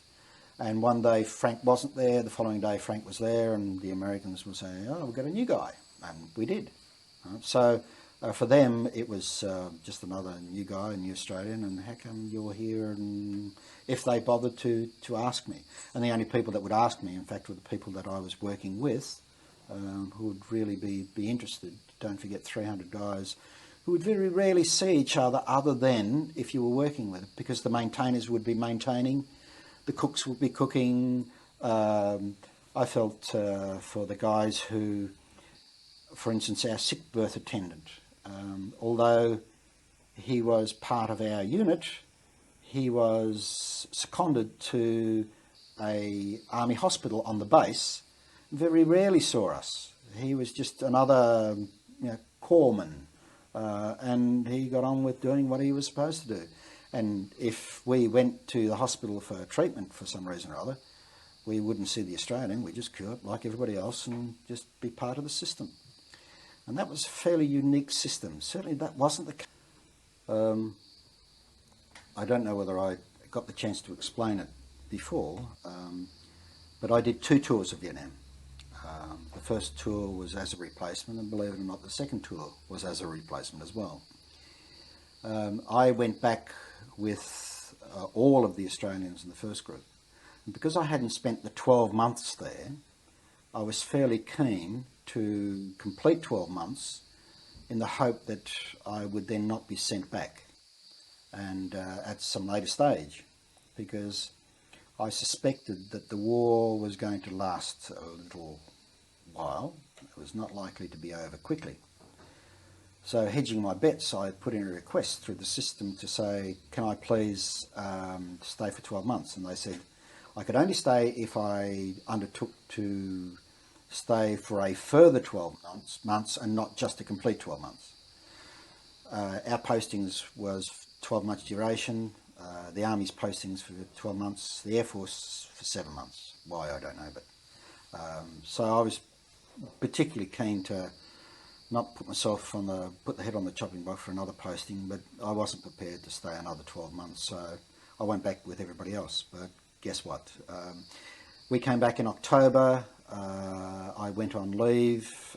It was pretty awful coming back. I don't know whether it was more awful coming back than it was going. And if you remind me, I'll talk about that later. But certainly with we came back in October. I went on leave. I came back just after Christmas, late January, and in early February I got a telephone call from Navy office saying, how would I like to go back to Vietnam? And when I swore and said no way in hell, I was reminded that the guy at the other end of the telephone line was a Chief Petty Officer, and I shouldn't swear at him, and I was going whether I liked it or not. And I said, well, that's not very fair. And they said, well, sorry, this is war. You suggested it to us, and you need to complete your 12 months, and you're going. I asked him. I said, no, I can't possibly go because I don't want to be an aircraft mechanic any longer. I would like to be a photographer, and I've put in for a transfer of branch. And they said, oh, look, if you go, we'll give you the transfer of branch. I said, oh, you beauty. So I didn't put up too much of a fight and went. So then early in '69, I went back to Vietnam. By that time, they had the 135th had transferred from Black Horse to Bearcat. So I was not involved with the transfer. It just was another camp. But it was interesting that really it made no difference. Everything was exactly the same. I mean the same mud, the same dust, the same sort of tents and the same airstrip, the same temperature, the same, everything was the same. And it really must be very difficult for people who fly all the time, that when they go to these different places and stage overnight, that when they wake up the following morning, possibly with a bit of a hangover, they may not remember by looking around where exactly they are. It is so, you know, regimented that everything is the same. The only difference with Bearcat towards the end was that they had the opportunity to build some wooden structures rather than exclusively tents, which for me was certainly nothing to be joyful about, because they stood out like a sore thumb. And whenever I was in guard duty on the perimeter lines, and I would look back into the camp, you could see these double-storey buildings looking at you and think, my God, they're very much of a target. So I was very keen to stay out of them and you know, stay in a tent. One of the reasons I volunteered to do night work,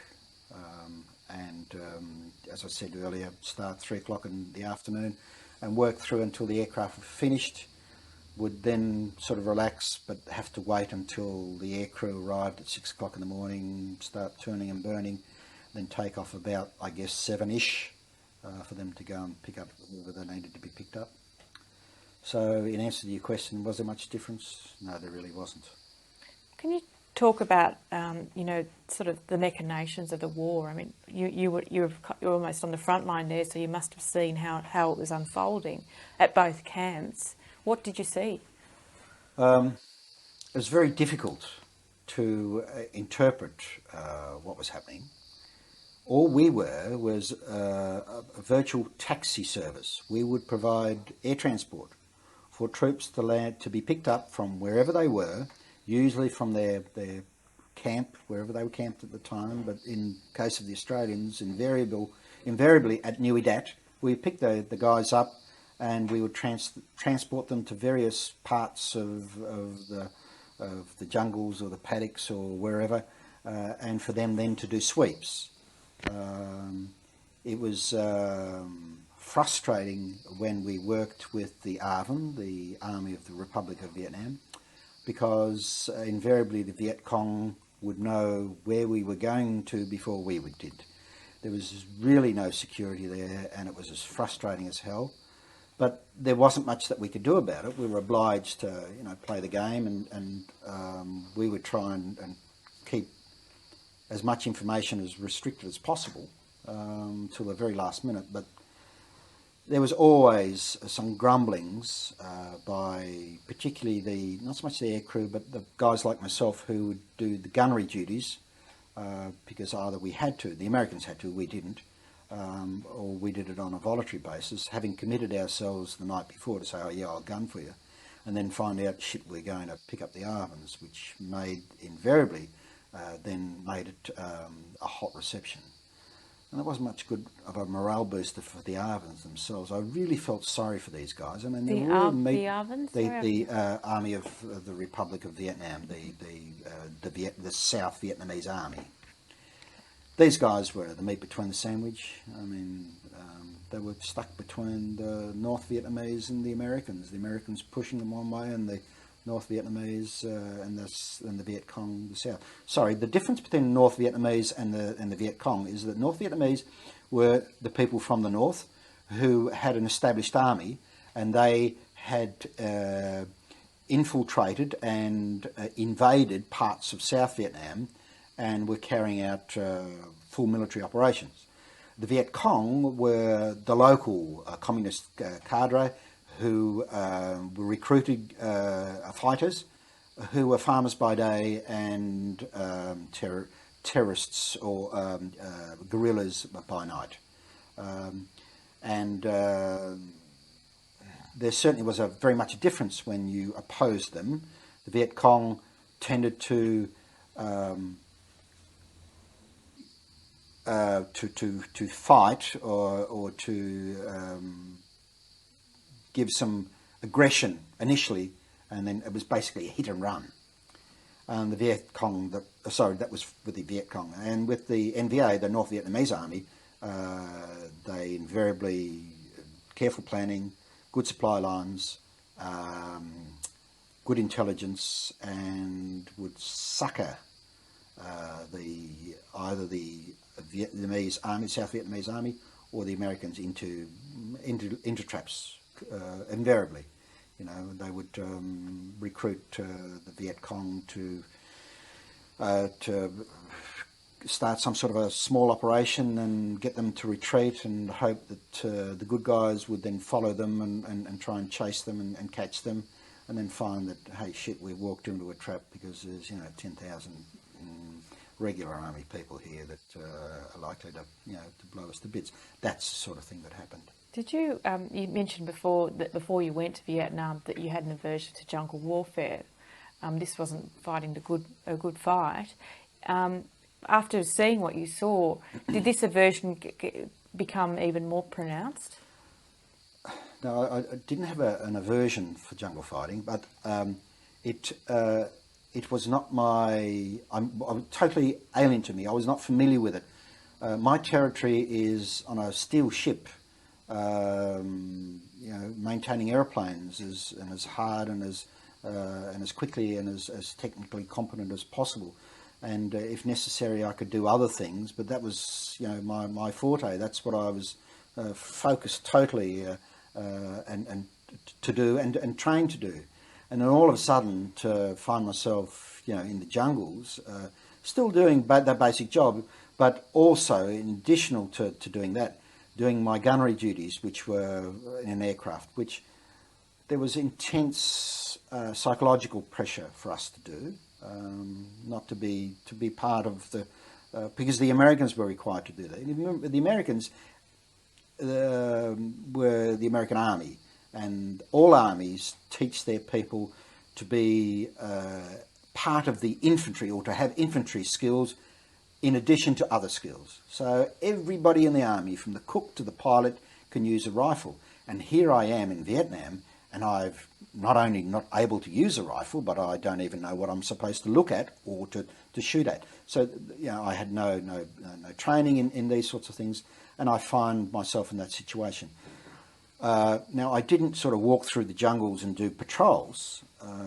Having said that, some of my mates did, not patrols, but they fell out of the sky and would find themselves then sitting near a crashed aircraft, waiting out the night, trying to set up perimeter lines and defence lines, waiting to be rescued. And sometimes because of the weather, be it at night time or rain or that sort of stuff, find themselves in a situation where they couldn't be rescued until many hours afterwards.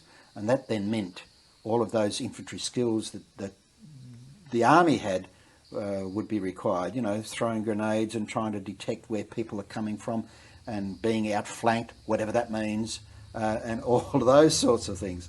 So that's not something that I was very confident in. Can you talk about one of your scariest moments as in that role as a gunner?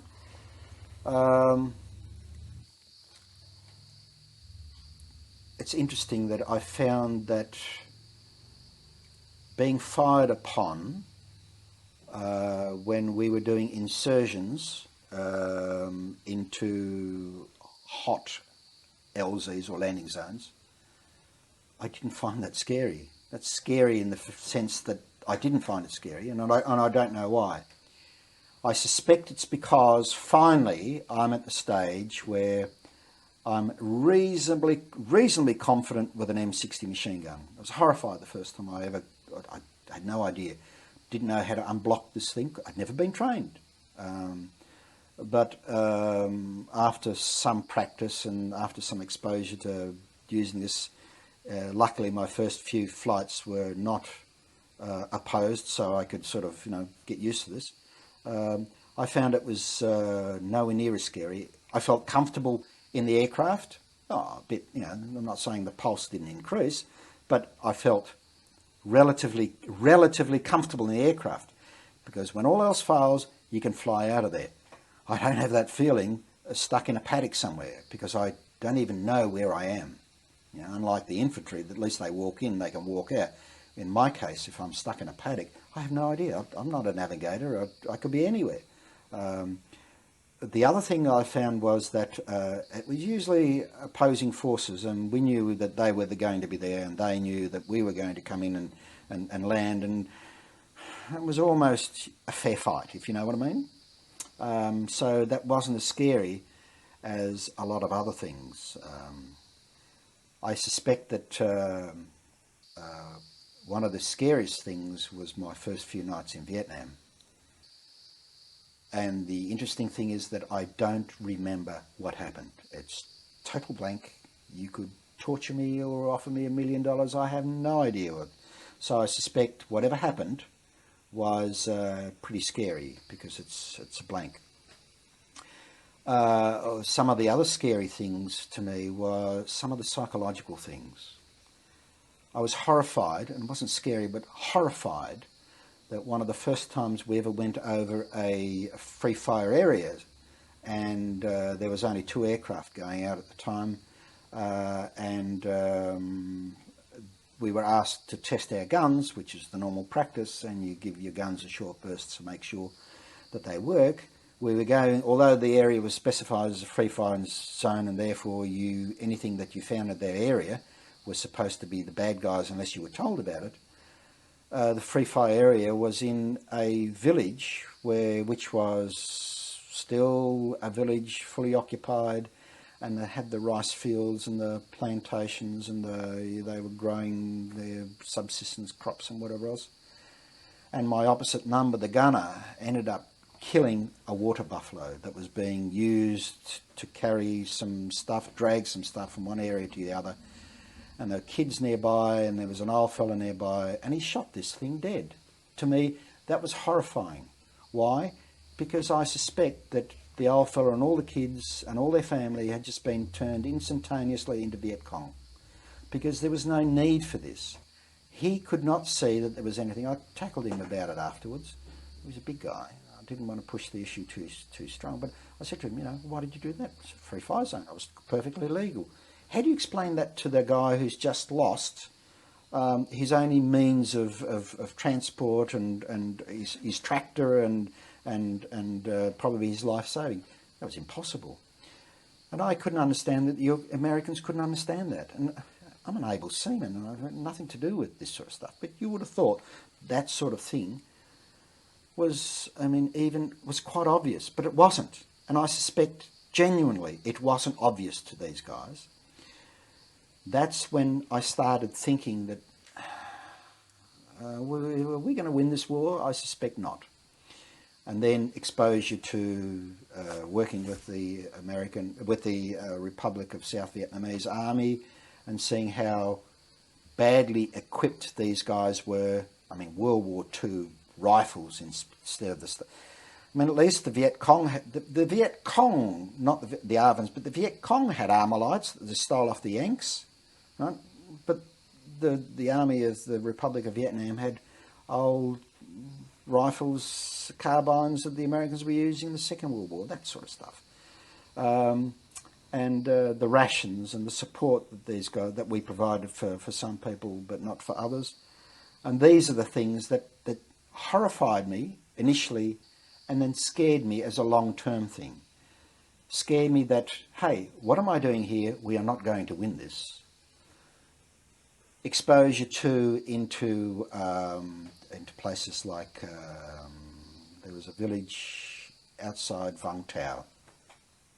I have no idea why I was there. I went there one of the very few times I had an in-country R&R, rest and recreation. And I, in fact, managed to get myself some civilian clothing, and I was able to go to this place and just relax.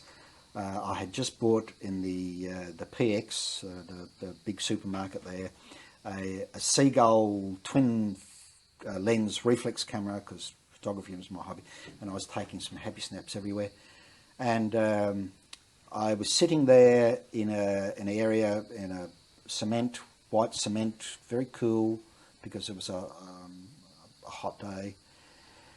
It was nearly lunchtime, nearly midday, and I was sitting, and there was an area that went out that way, and I was sitting to my left, and the road sort of went around. So I couldn't see what was behind my left-hand corner, but I could see up the road towards my right. And a young kid was there, and he seemed very young for what he was doing. He had tied a piece of cord, and I think it was electrical wire, because I noticed it was very thin, and it was cutting into his neck, because he had all these bottles of Coca-Cola in a wooden Coca-Cola crate with Coca-Cola written all over it. And he was trying to sell me this stuff, and I said, "No, mate, she'll be right." I felt that I should buy something, because I felt a bit sort of suckered into this, because of the treatment that he had gotten from some Americans who were in uniform, who told him to F off and piss off and gook and whatever else. But I really didn't want to get involved, and I was concentrating on my camera, and there were some technical things that I needed, so I said, "Look, thanks, but no thanks." Yeah. And I saw him sort of go around the corner and disappear around the corner, and it would have been a minute or so later on, I heard this voompa, and there's a grenade going off, but it was stronger, to me, it was stronger than a grenade, and I really didn't know whether I should race over there and find out what was going on, and I think I sort of just hung around for a while and see what the reaction was, what everybody else was doing, and these people to my right were sort of running around and didn't know whether to run there. In fact, they did. They ran towards me in the corner and then ran back because they weren't too sure. Cutting a long story short, it turned out that this young kid was booby-trapped. Now, I don't know whether he was aware of it. I suspect he was. And whoever bought the Coke, in fact, got the bottle of Coke that was booby-trapped. When he pulled it out of the crate, it was, I suspect it was a lucky dip, but both the civilian who bought this Coke, the civilian guy, and the young kid just disappeared. And that scared me, because I looked in this kid's eyes as he walked past, and I wasn't concentrating. And that scared me. One, that people should use an 8 or 9-year-old kid for this sort of thing. Two, the reaction of the Americans to that incident. That, "Oh, lucky it wasn't us, told him to, piss off," and that sort of stuff. And there was no empathy for the dead or whatever. They just laughed it off. I felt sorry for the American civilian, who had obviously been in country a long time, because most of them had, and should have been aware that this is not the sort of thing that you do. I wasn't aware that that's the sort of thing that I shouldn't do, because I had never been taught. And the fact that I then realised that I should have picked up, when I looked in this kid's eye, I saw something there, but I wasn't concentrating, and I should have been concentrating. And the thing is that you should concentrate all the time, and you should never get tired, and you had to be on your toes 24 hours a day. And when I realised that, I realised then there is no way that the war being conducted by the Allies, as it was, would ever be successful. Because you could see hatred in that child's eyes, or No. Something was happening, and it wasn't hatred. No. It's hard to describe. Almost a sense of fate, I guess. He was obviously wound up, that's what he had to do, but I suspect very strongly that he was aware that he was likely to die, and c'est la vie. That's pretty awful for an 9-year-old kid to be to realise he has no future, and that's the way it is. How did that feel for you to realise that you were fighting a lost cause? I felt trapped, because by that stage I still had not. I didn't know how long I was likely to be how long the Australians were likely to be involved in this sort of activity. I was not fully aware of the circumstances, how the Fleet Air Arm got themselves in this situation. I found out afterwards, but I wasn't aware, and I felt that, by crikey, if it needs the Australian Fleet Air Arm to bail out the Yanks, and we're not getting anywhere, we really don't have much of a chance. And really, I guess that's the way it was. The other, the aircraft is operated by 4 people, and the bulk of the people are, with very few exceptions, under 25, if not under 21. So here we have a situation where, be it gunships or troop transport, particularly gunships work pretty much independently, although, having said that, they do have some supervision of where they go and told what to do, but when they actually do it, they're under no supervision whatsoever, and people don't want to know. So you get a situation where, in my own environment, I'm aware that the gunships, the cowboys of the outfit, they were the people that chalk up victories and bodies on the side of the aircraft. And the Americans must have been winning the war because they kept telling us that their body count was greater than their enemies. So, and this was important, and looking at the history of Khe Sanh and the big battle on the hilltop that the Americans won because they lasted longer, because the Vietnamese retreated before the Americans did. No sooner had that happened when all the Americans said, well, we won the war, and abandoned the hilltop that they had fought for with so many lives. And obviously the policy was that it was body count that was important. And that was instilled in most of the people that were fighting on the ground, and that then sort of slowly but surely filtered all the way through. It was body counts that was important. And the headlines that we read in both civilian and service papers was, we killed, and the body count for this month was, and if we keep going like this, in the population of North Vietnam, that we'll have won the war in 23 years, that sort of. Did you believe it? No, of course not, and neither did they. But the inference there was, I assumed that they didn't, and then it dawned on me that most of the Americans did. And I suspect that it had part of the naivety of the people and the willingness to believe what the system tells you, because that's the only security thing that you have. I mean, if you don't believe that, you're in pretty dire straits, because if that's the case, that means that you're winning the war.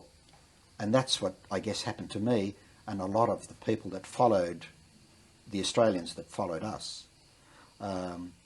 One of the fairly senior people, commanders in fact, told me in private recently that it took him probably a week to figure out that the Allies were not going to win, and it really was a fine balance between fully supporting the Americans but not getting too many Australians killed. I mean, I'm very pleased that I wasn't in that particular situation, because as a guy in charge of a bunch of blokes, that's fairly heavy responsibility. Will you tell us who that is? No way. All right. So because of that obviously difference in outlook and different opinion on how the war was going between the Australians and the Americans, how did you actually get on with them? How did you deal with that on a day-to-day basis at camp? For me, it was fairly simple, because my focus totally was on providing the best technical support I could for the people that were out there fighting on my behalf. And then, because of my own sanity and almost a guilt thing to be involved, to expose myself to risk, if you want to put it that way, that I required of myself to do gunnery duties in aircraft gunnery flights on a regular basis, but most of them were at my choosing. And if I felt that we were in a pretty bad state technically, and I needed to be there to fix aircraft, that was obviously took far more importance. And it's interesting that both the first time I went and the second time I went with the feeling that if I came back alive, I would be lucky. If I came back whole, I would be lucky. But I would not at all be surprised if I didn't come back or if I came back in pieces. And with that attitude, it wasn't a sort of a sense of dread, it was just a black and white statement. That's the way it's going to be, more of a realisation than anything else. So that when I came back the second time whole, I was somewhat, and I'll say this, I was probably disappointed. And I say disappointed because I probably felt guilty. 7 people in the Navy, 7 Navy people were killed in Vietnam. And while they were doing, a total of 8, my apologies. But 2 guys got killed on the Hobart off the coast of Vietnam, and they were not under threat during most times, other than during those occasions when they got in real... I mean, they had the choice. I mean, they could go inside the range of the guns, the offshore guns, and they would fire, and the enemy's guns in North Vietnam, the enemy's guns would fire back, but then they could pull back and sort of have a rest and know that they had they were fairly safe. There was an incident where the Hobart was attacked by an American aircraft. It fired a missile at the Hobart and it killed 2 Australian sailors, a chief petty officer and an ordinary seaman. All of the other Australians that were killed, the other 6, and that is 5 from the Hilo flight and 1 diver, I knew personally. They were either my friends or my immediate bosses, with the exception of the diver, a guy I joined up with, who went through a hell of a lot of hurdles and finally successful to become a diver. And I met him in Saigon once, and we had a terrific time. And he was killed. And of the 5 Australians from the Hilo flight, they were all killed whilst I was in country, with the exception of the first guy, who was killed, can I say a fluke?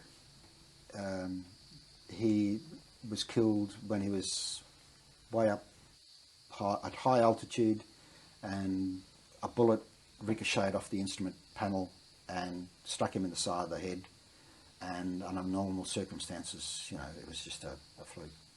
All the other guys were killed in action. The thing that I found frightening was the response of the Australians, particularly the Australian senior sailors, at the death of the first guy killed. They said almost, and I could see in their eyes that they didn't quite believe that.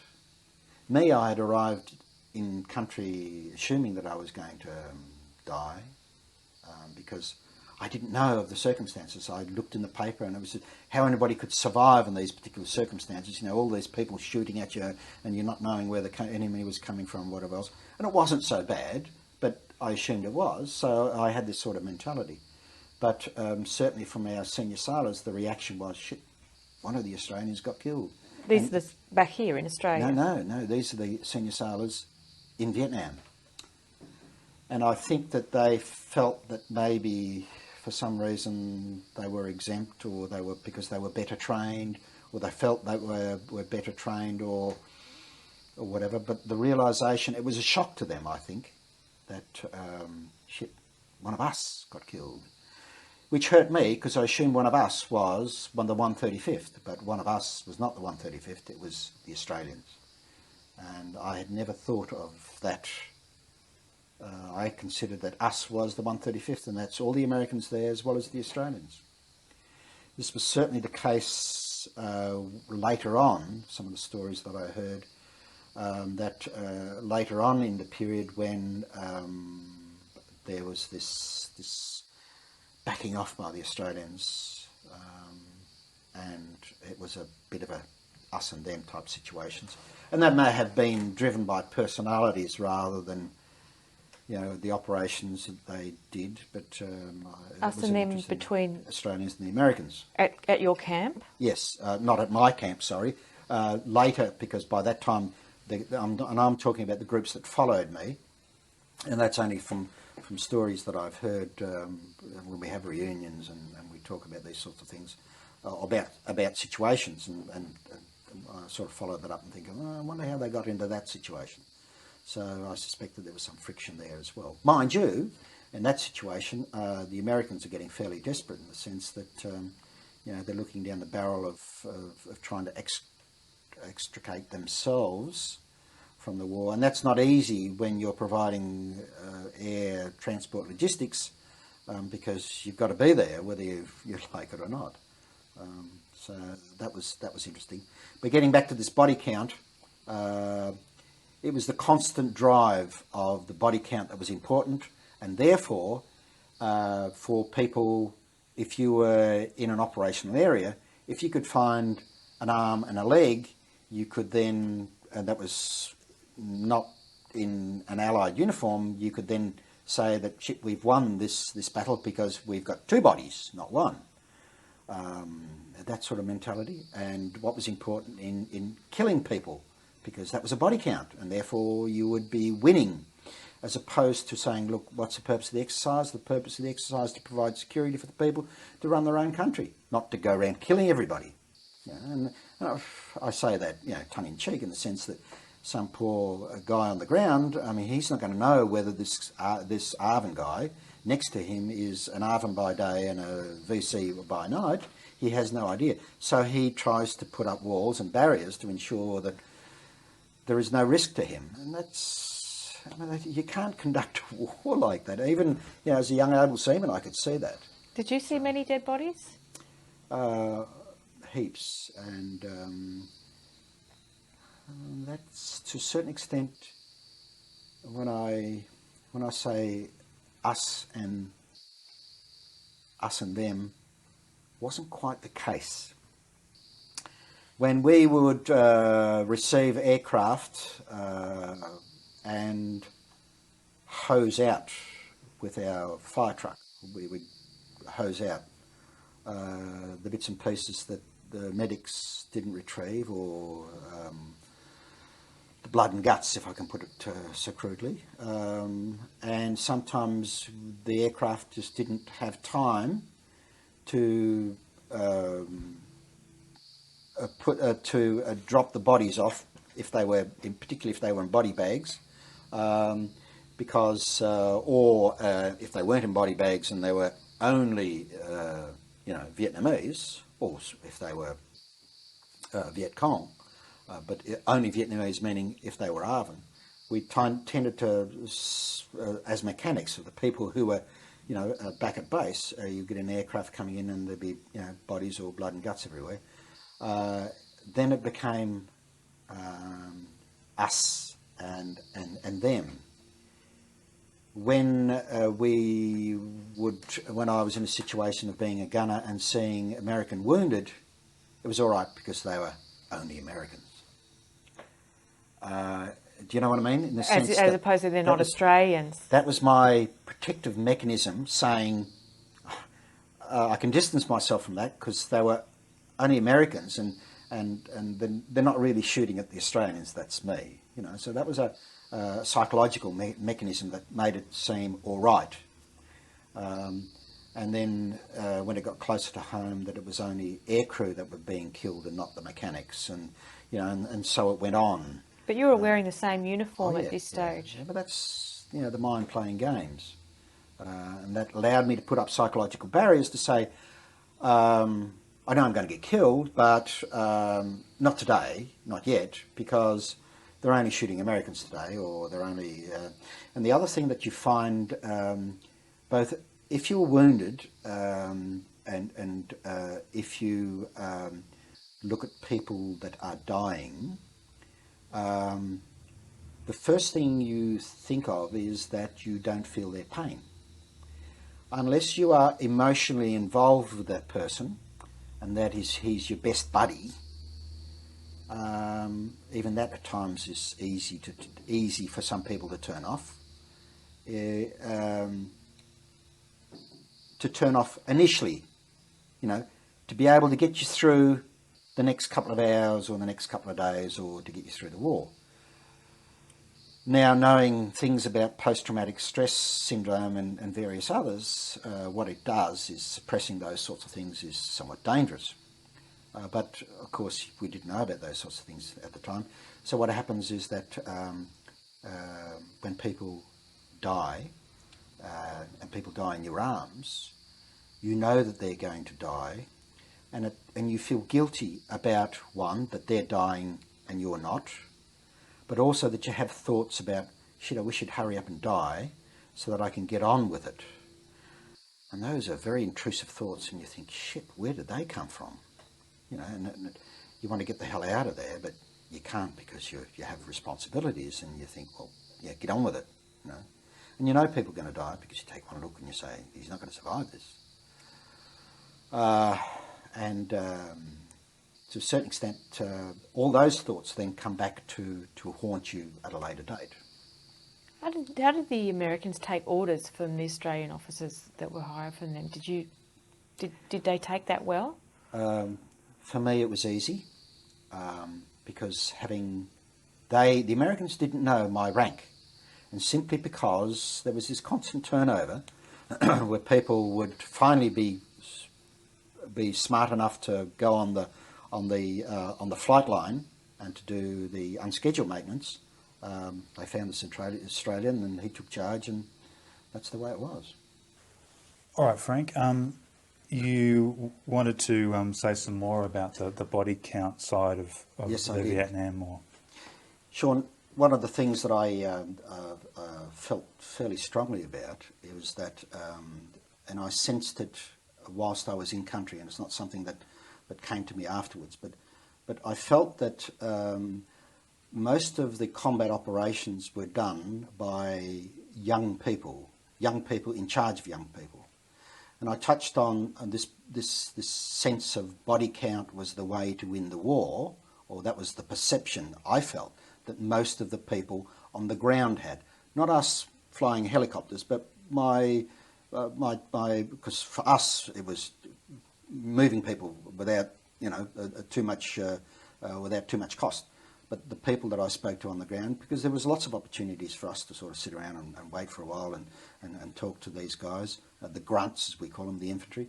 But we felt that, or I got the sense that that their mission statement was the body count, but because they saw that constantly as a means of justifying the war, because that was the statistic, that was the measure of the war. But I also was very much aware, and it was very obvious, that it was the change of warfare as I read in the history books in infantry, that these things, that what was going on wasn't people attacking large hills and majors being in charge of battalions, and then other people being in charge of all these groups, and in large groups going forward and taking territory and capturing the enemy who were in different coloured uniforms, that sort of stuff. It really was young people in charge of young people, and as I said earlier, the measure was the body count, and that then became the reason for them doing the things that they did do. None of them, it seemed to me, even within our group, were we under proper supervision. There was hardly any direction. I was a young able seaman. I was in charge of 23 young Americans responsible for all unscheduled maintenance in an aviation company of 30 aircraft. My aircrew counterparts were aircraft captains. Particularly those experienced flyers who invariably were in the gun platoon. They had to make command decisions, split-second decisions, on whether to shoot somebody or not, or to lay down covering fire, or if they saw something that was suspicious or whatever else, to take advantage of their superior military might. So it was a constant pressure to come up with at the end of the day, when you reported in, it was important that you showed something for the day's effort, and that invariably was body count. And that was why there was so much pressure on this business. And because there was lack of direction, because there was no direct supervision, a lot of people got themselves into trouble, into doing things that they, under normal circumstances, would not have done. Frank, is that a situation that covers both US forces and Australian forces over there? I can't speak about the Australian infantry because I had very little contact with them at the time. Knowing what I know now, I suspect that's certainly not the case. But for my experience with the Americans, and because they always tended to work in small groups, it was invariably the young officers being in charge of a whole group of younger, and at times not so much younger, lower ranked soldiers. Certainly the Americans had nowhere the discipline that the Australians do. The Australians are so streaks ahead from, in discipline, from self-discipline to the discipline of being able to do things under direction and command. All right. Now, if you could just take us through how that second tour closed for you, very briefly, and so we can move on to, the reception you received when you did get home.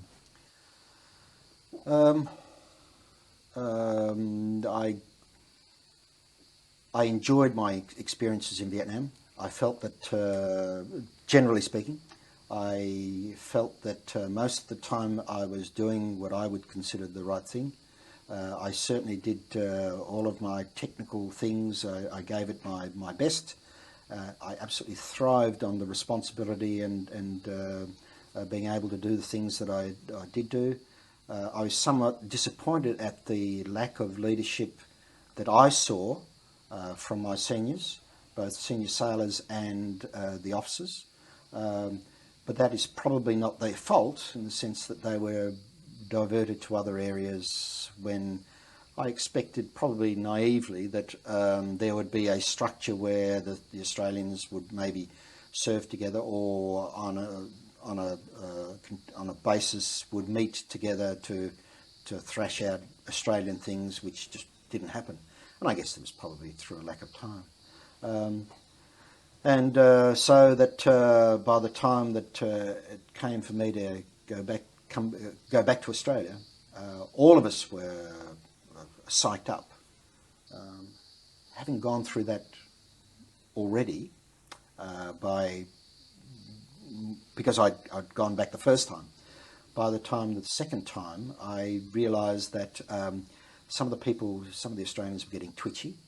And there's nothing worse in an operational area than somebody who's a short timer, who doesn't have much time left, because they start becoming very cautious, and that's not a good thing. That didn't affect me too much, because by that time I myself was a short timer and getting more involved in the technical aspects and trying to not go up and expose myself.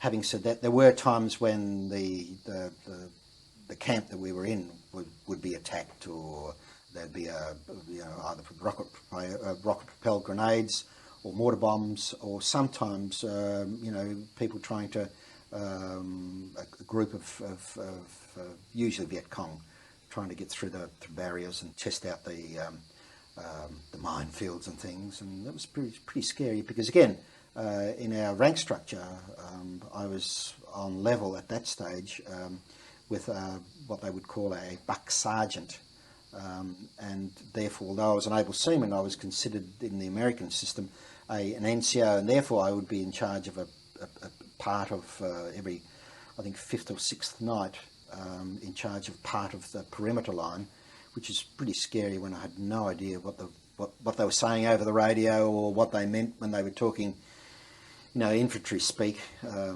was pretty scary. But once I overcame that, that wasn't a real drama, and got ready to go home. Stopped smoking. Tried to scrape off the beard. Tried to sort of try and imagine and picture what it would be like to, live in a country without sort of twitching every time you hear the car backfire and that sort of stuff. So we had a few sort of goodbye parties. We had some welcoming parties for our relief, the Australians, and they would tend to do that in two parts. There would be an advance party for them, and they would mix in with us, and we would show them the ropes. And I think it was only sort of a 2-week period. And then the rest of us would leave on the same flight as these other guys would come in. And a shake of the hand and a wish of good luck for these guys, and see these blokes for 2 or 3 minutes as we were passing each other by on the hot tarmac at Tonsanud Airport was terrifying for me. And knowing what I knew and not game enough to say anything. And then the long flight home, that total sense of relief that once the aircraft was in the air and you heard the clunk of the wheels going up and the doors closing, and there would be this enormous yell and scream and people saying, yo, we're home. But it wasn't quite the case for a lot of people, because although we had left Vietnam, for a lot of us the psychological hurdle of finding yourself in a war zone, and this is, and don't get me wrong, I suspect that most of my comrades in arms would not say this in public, but I felt that Vietnam, for the whole of the time I was there, and it made no difference where I was, whether I was in Saigon, Saigon, Vung Tau, or any of these bases, or flying whatever, always was a combat zone. You always had to look and be on your guard. So, which can be very strenuous and can be very stressful. Some figures that I saw some time ago indicated that the people in the United States, the soldiers in the United States, infantry in the Pacific Theatre of War, did an average of 23 days in combat per year. For those people who were in Vietnam, I suspect if you were there for a year, you were there for 365 days in combat, because that's the way it was.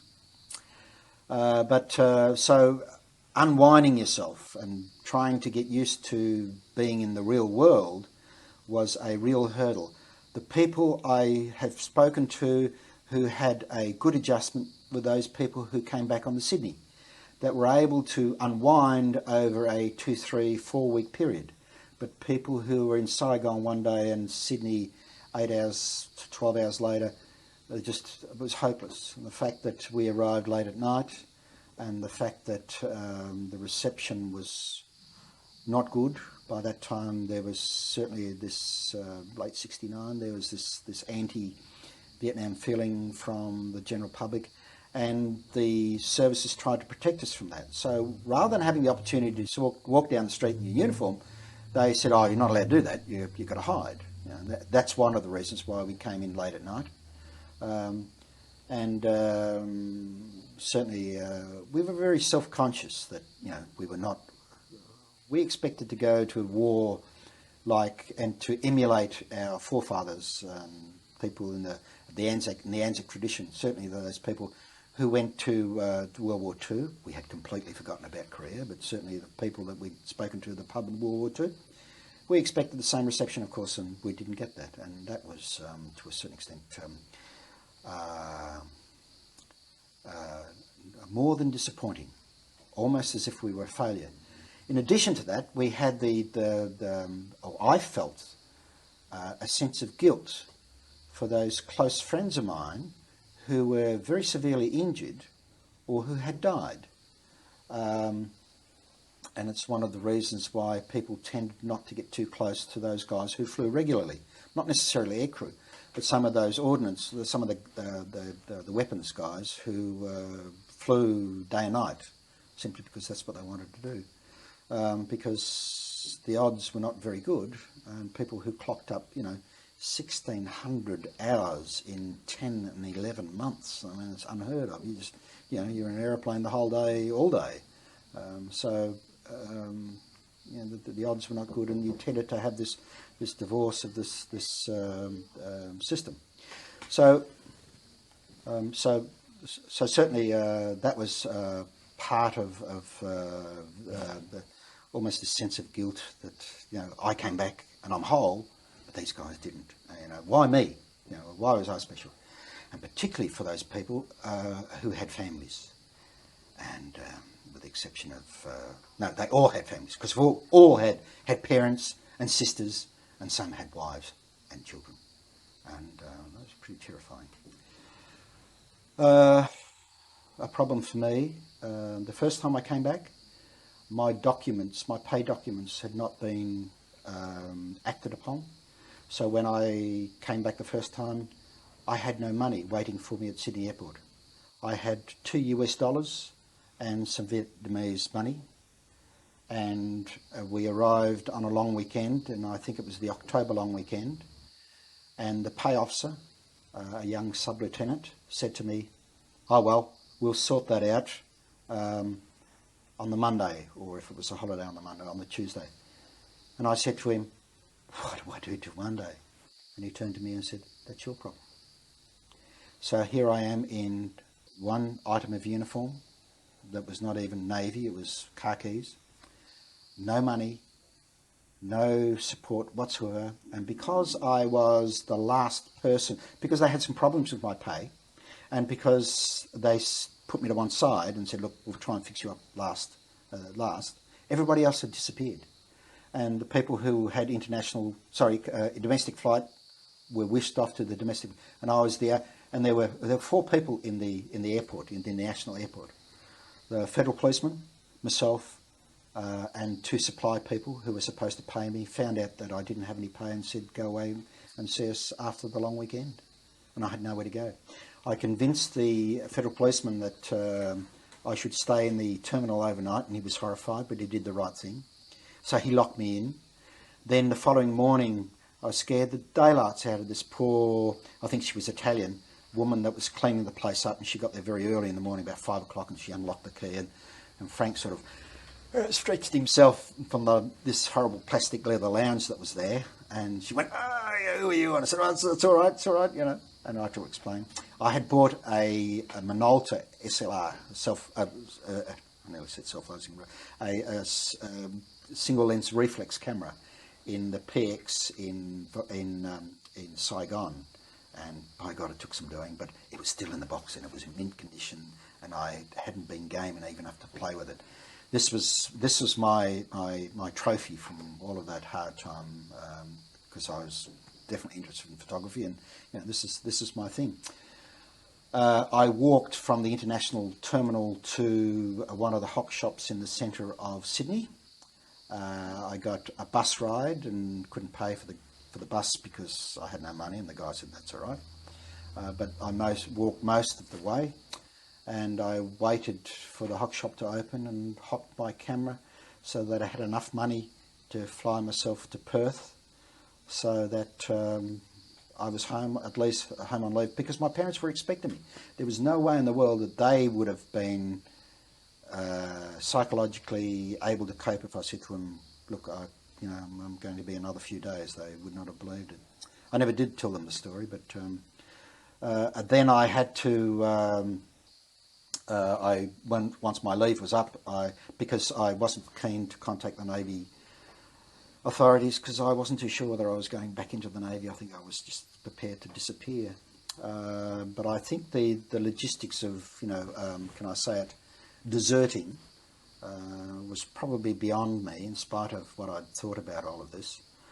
And I contacted the Navy authorities and they put me on a plane back to Sydney, and I don't think I was ever reimbursed for that flight. But anyway, the second flight wasn't quite as bad as that.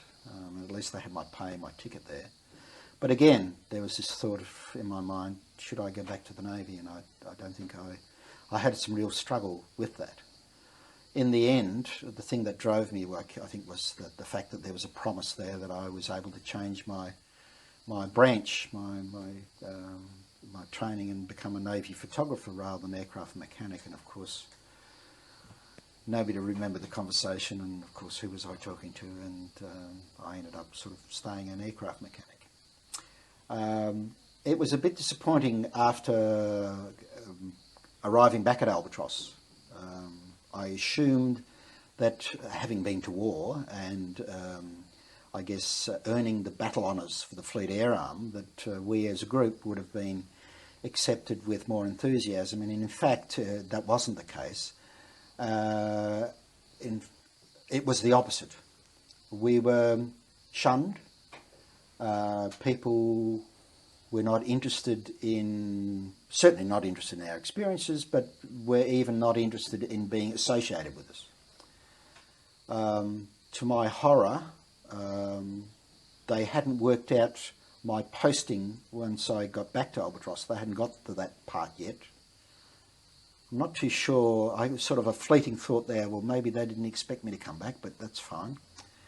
And so, as an interim, whilst I was waiting while they were getting some postings organised, because they didn't want to send us back to 723 Squadron, because these people were they were preparing the people for the fourth flight, so they didn't want us to be in that group. So they wanted us posted somewhere else, and I suspect probably out of the way. And as I said to you earlier, as a young able seaman, I was in charge of 23 people, including 2 civilians. I was in charge of all unscheduled maintenance for 30 aircraft, flying them 7 days a week, 30 days a month, not 31, because sometimes we'd have a maintenance stand down. And I found myself for the following 3 months cleaning toilets. Now, that in itself is not a big deal. I'm a sort of an able seaman and really should do that sort of thing, because that's what able seamen sometimes do, but only as a temporary duty and not as a full-time duty.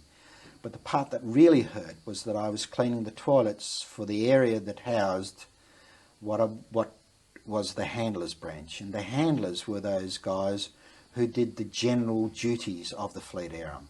Those were the guys that did the toilet cleaning and the cutting the grass and those sorts of general hands that they did. So I found that that was not only a depressing activity, but also very much an insult. Having said all of that, I did sit out my 3 months. I did go on to, I didn't know it at the time, but they were waiting for me. I was there, and because I was awaiting the commencement of a course, an technical advanced course. They didn't tell me that. I wasn't aware of that. So luckily I stuck that out. I got my course and went on, in fact, to do 2 promotion courses back to back. I kept my nose clean. I worked fairly hard, and I was fairly lucky to a certain extent, fortunate in some of the postings that I ended up. And I ended up with a very well worthwhile, a very interesting naval career. I got to be promoted to a leading hand within 12 months of coming back from Vietnam. An almost immediate promotion to a petty officer, totally unexpected, because again the vacancies weren't there, but there was a change in the organisation, and the promotion systems and jobs that were required.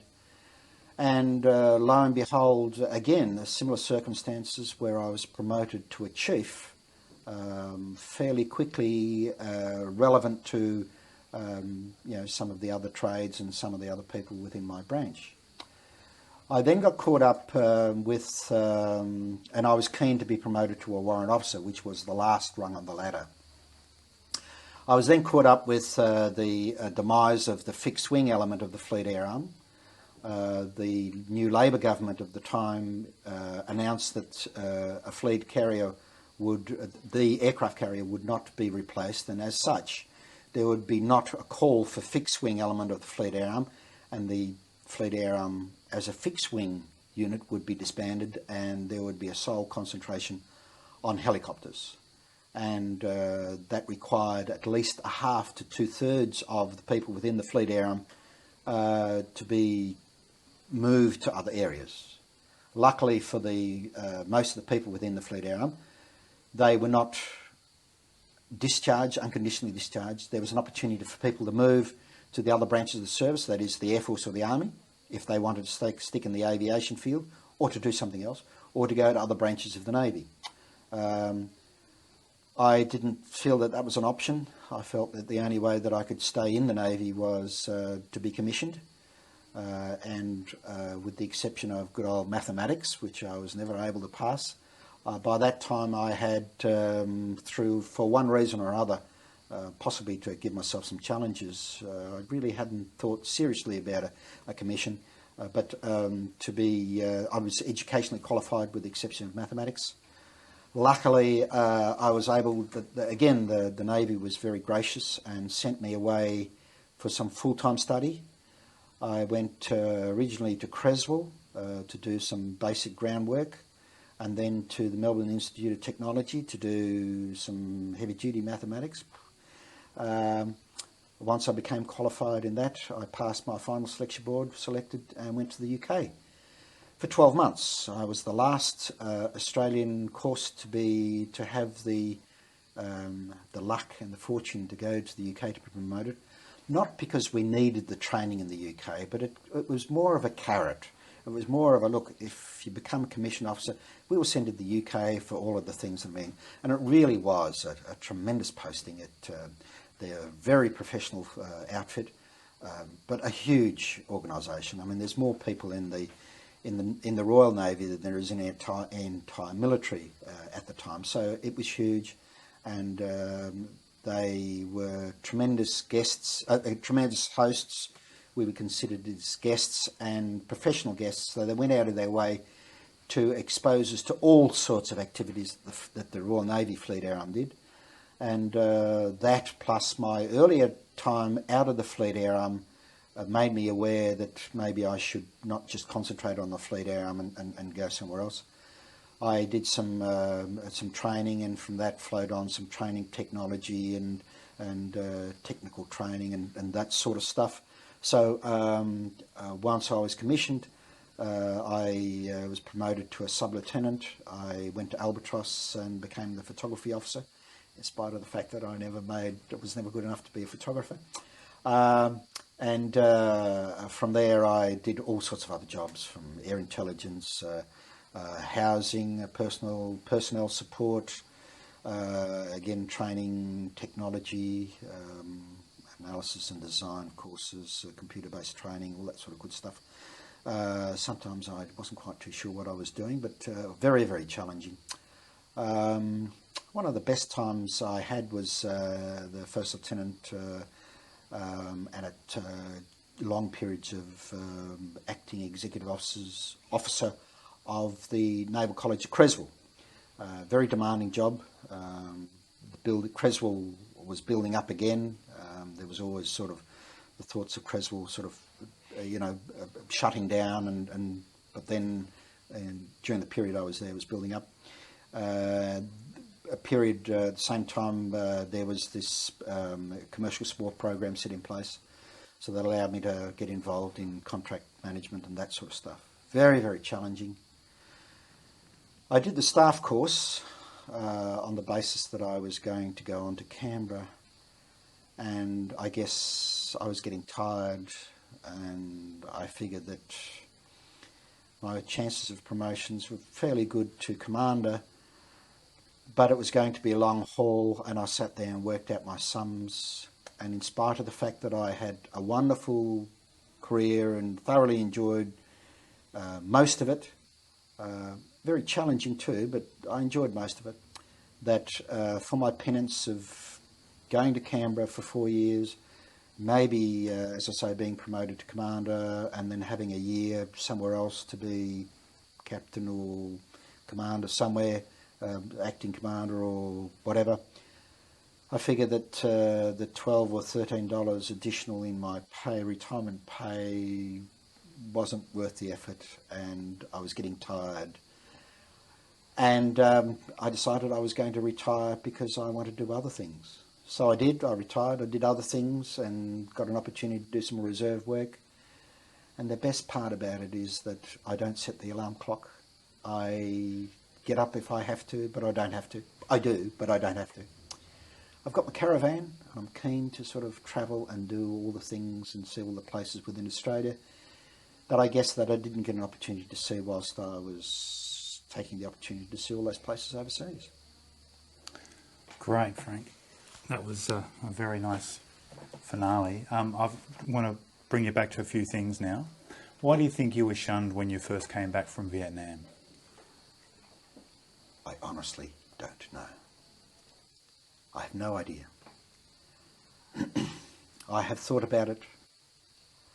Again, possibly because the political climate in Australia at the time may have drifted over to the military, and not forgetting that I was an able seaman when I came back, that the able seamen tend to take their lead from their seniors.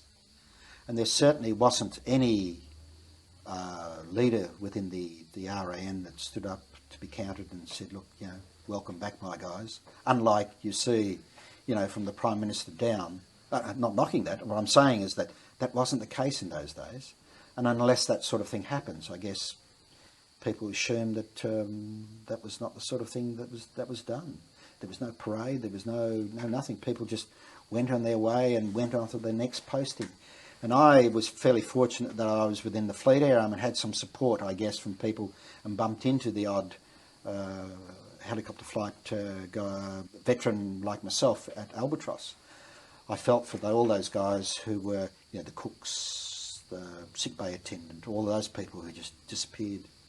The sick bay attendant was telling me not so long ago that he was even worse. I mean, some of the things that he was able to do in Vietnam, because this is in the days prior to paramedics, and he was sort of doing that sort of stuff that doctors in general wouldn't do here, and he was shunned. And I suspect that was part of the look, don't be such a, I guess an acceptance by the system and by the professionals that maybe those people who were certainly unqualified were probably far more experienced than they were, and there may have been some aspect of, I don't want to know. I don't. But other than that, I couldn't give you an answer. How did the psychological hurdles that you were describing earlier, how did they pan out for you? The guilt, the feeling, the lack of reception, this whole business of coming back to a country that, instead of welcoming you and thanking you, were rejecting you and punishing you. I had no problems with being, in your words, being punished by the community because it is their right to do so. I still had this sort of professional military person attitude about me, in the sense that from the point of view that the military sent me there and that's what I had to do, and I did my job, and stuff you because that's what I had to do. But there was a resentment deep in my heart from the lack of support from my superiors. And that I don't mean the guy that I was working for, but I'm talking about from the chief, the head of Navy, all the way down. To my captain at Albatross, my commanding officer from the various squadrons that I went to, or the schools that I went to. There was never this sort of a public acknowledgement that I did the right thing, if for nothing else than to show, to keep up the fine traditions of the fleet era. So that was always a bit of a stickling point. I felt that all of those experiences in Vietnam did not hurt me, and to a certain extent that was probably the case whilst I was young. Now being exposed, as one gets older, as I get older, and certainly that's probably one of the reasons why I resigned, I found that some aspects of what I would call PTSD and others would call intrusive thoughts or lack of concentration, or possibly the fact that there wasn't this drive in me, and I had, although I was physically fit and made sure that I stayed that way, particularly during my period at Creswell, where one of the responsibilities that I had was training. I was responsible for training the ex-sailors who were to be promoted officer. So certainly from that aspect I was physically fit, because that was part of the leadership by example, and I was going to be fitter than them. But mentally I found that things were a burden doing the staff course, although I found that during exam time there wasn't the problem. There was always this lack of doubt, lack of drive, lack of ability to finish the task, those sorts of things, because of lack of concentration, because of intrusive thoughts, because of other things. And it felt that the older I got, the worse the symptoms became, which for me was a bit silly, because if I had any problems, then it should have happened during or straight after Vietnam, not afterwards. Then I started to feel that, to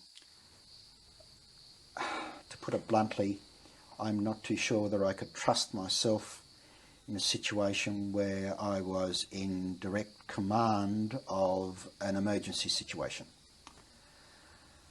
And that horrified me. Not just the aspect of going to sea, but in a situation where, I don't know, bushfire situation, hostage situation, that sort of thing, where being in command and being responsible for all of these people, I don't think I was able to trust myself because of the things that I found out about PTSD and not knowing whether I had that or not, but the symptoms saying that, shit, there's an aspect there.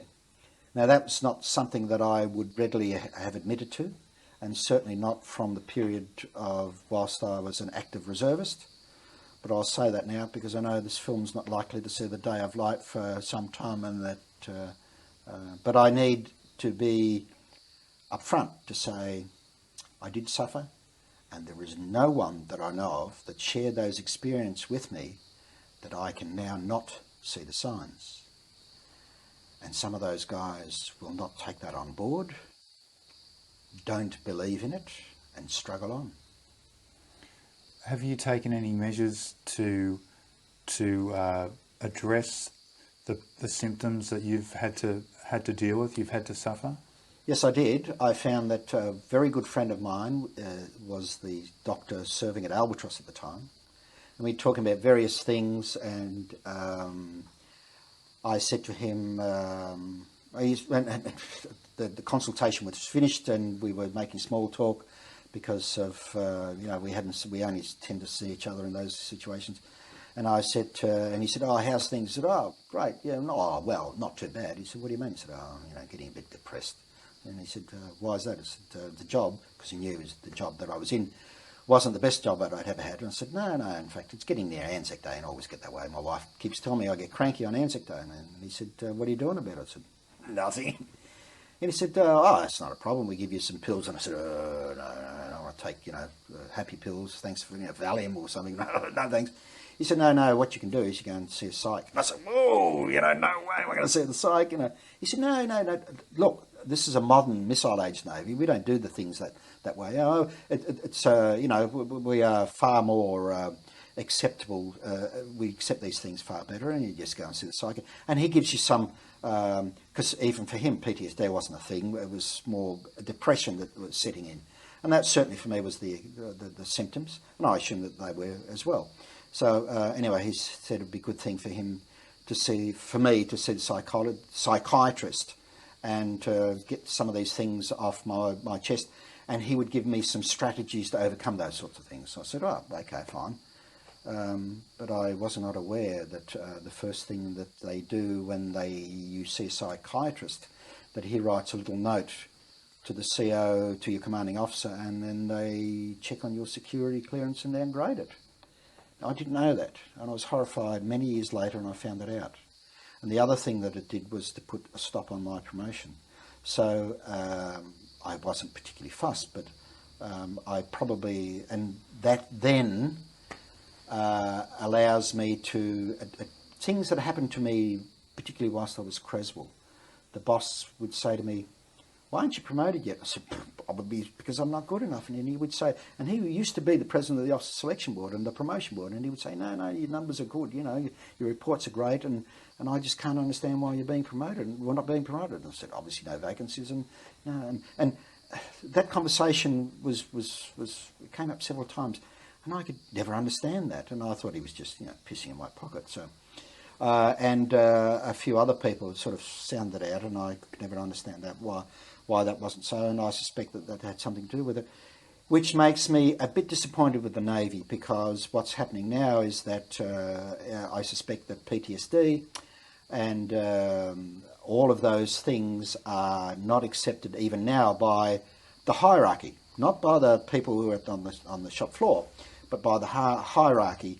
And this will come back to haunt the Navy, and I guess the military, the Australian military in general, so that when you have a situation where some young lady is posted to a ship, and the ship finds itself in a situation where it's giving aid to the civil power, it finds itself without an opportunity to train properly off the coast of a Dili, and people have to go ashore as shore parties. And we find that some young ladies in particular who haven't had any weapons training because they're not supposed to be combatants or whatever else, are all of a sudden given a weapon and told to go and do your thing, that they're not prepared for it. And so from nothing else but from a duty of care situation, there's something the Navy and the military in general need to address. What do you think? What are your feelings about war in general these days? I have no problems with the old-fashioned wars, if I can put it that way. I have a bit of concern with the sorts of warfare that's considered now, and it's a very blurry line now. Whether it's a police action or whether it's a war, and I feel terribly sorry for those people who I find that they have been selected to go to the Solomons rather than go to Timor. Timor was a war, but the Solomons were not. Having said that, I don't have a problem with recommending the military as a career for any young man or young lady that I'm close to, and say, look, it's a tremendous opportunity to strive. Having said that, I think that the Navy in particular, but the services in general, need to be very much aware of that there are aspects of this type of warfare that's happening now that they need to address, and I guess being psychologically prepared, and the wash-ups and the follow-on care that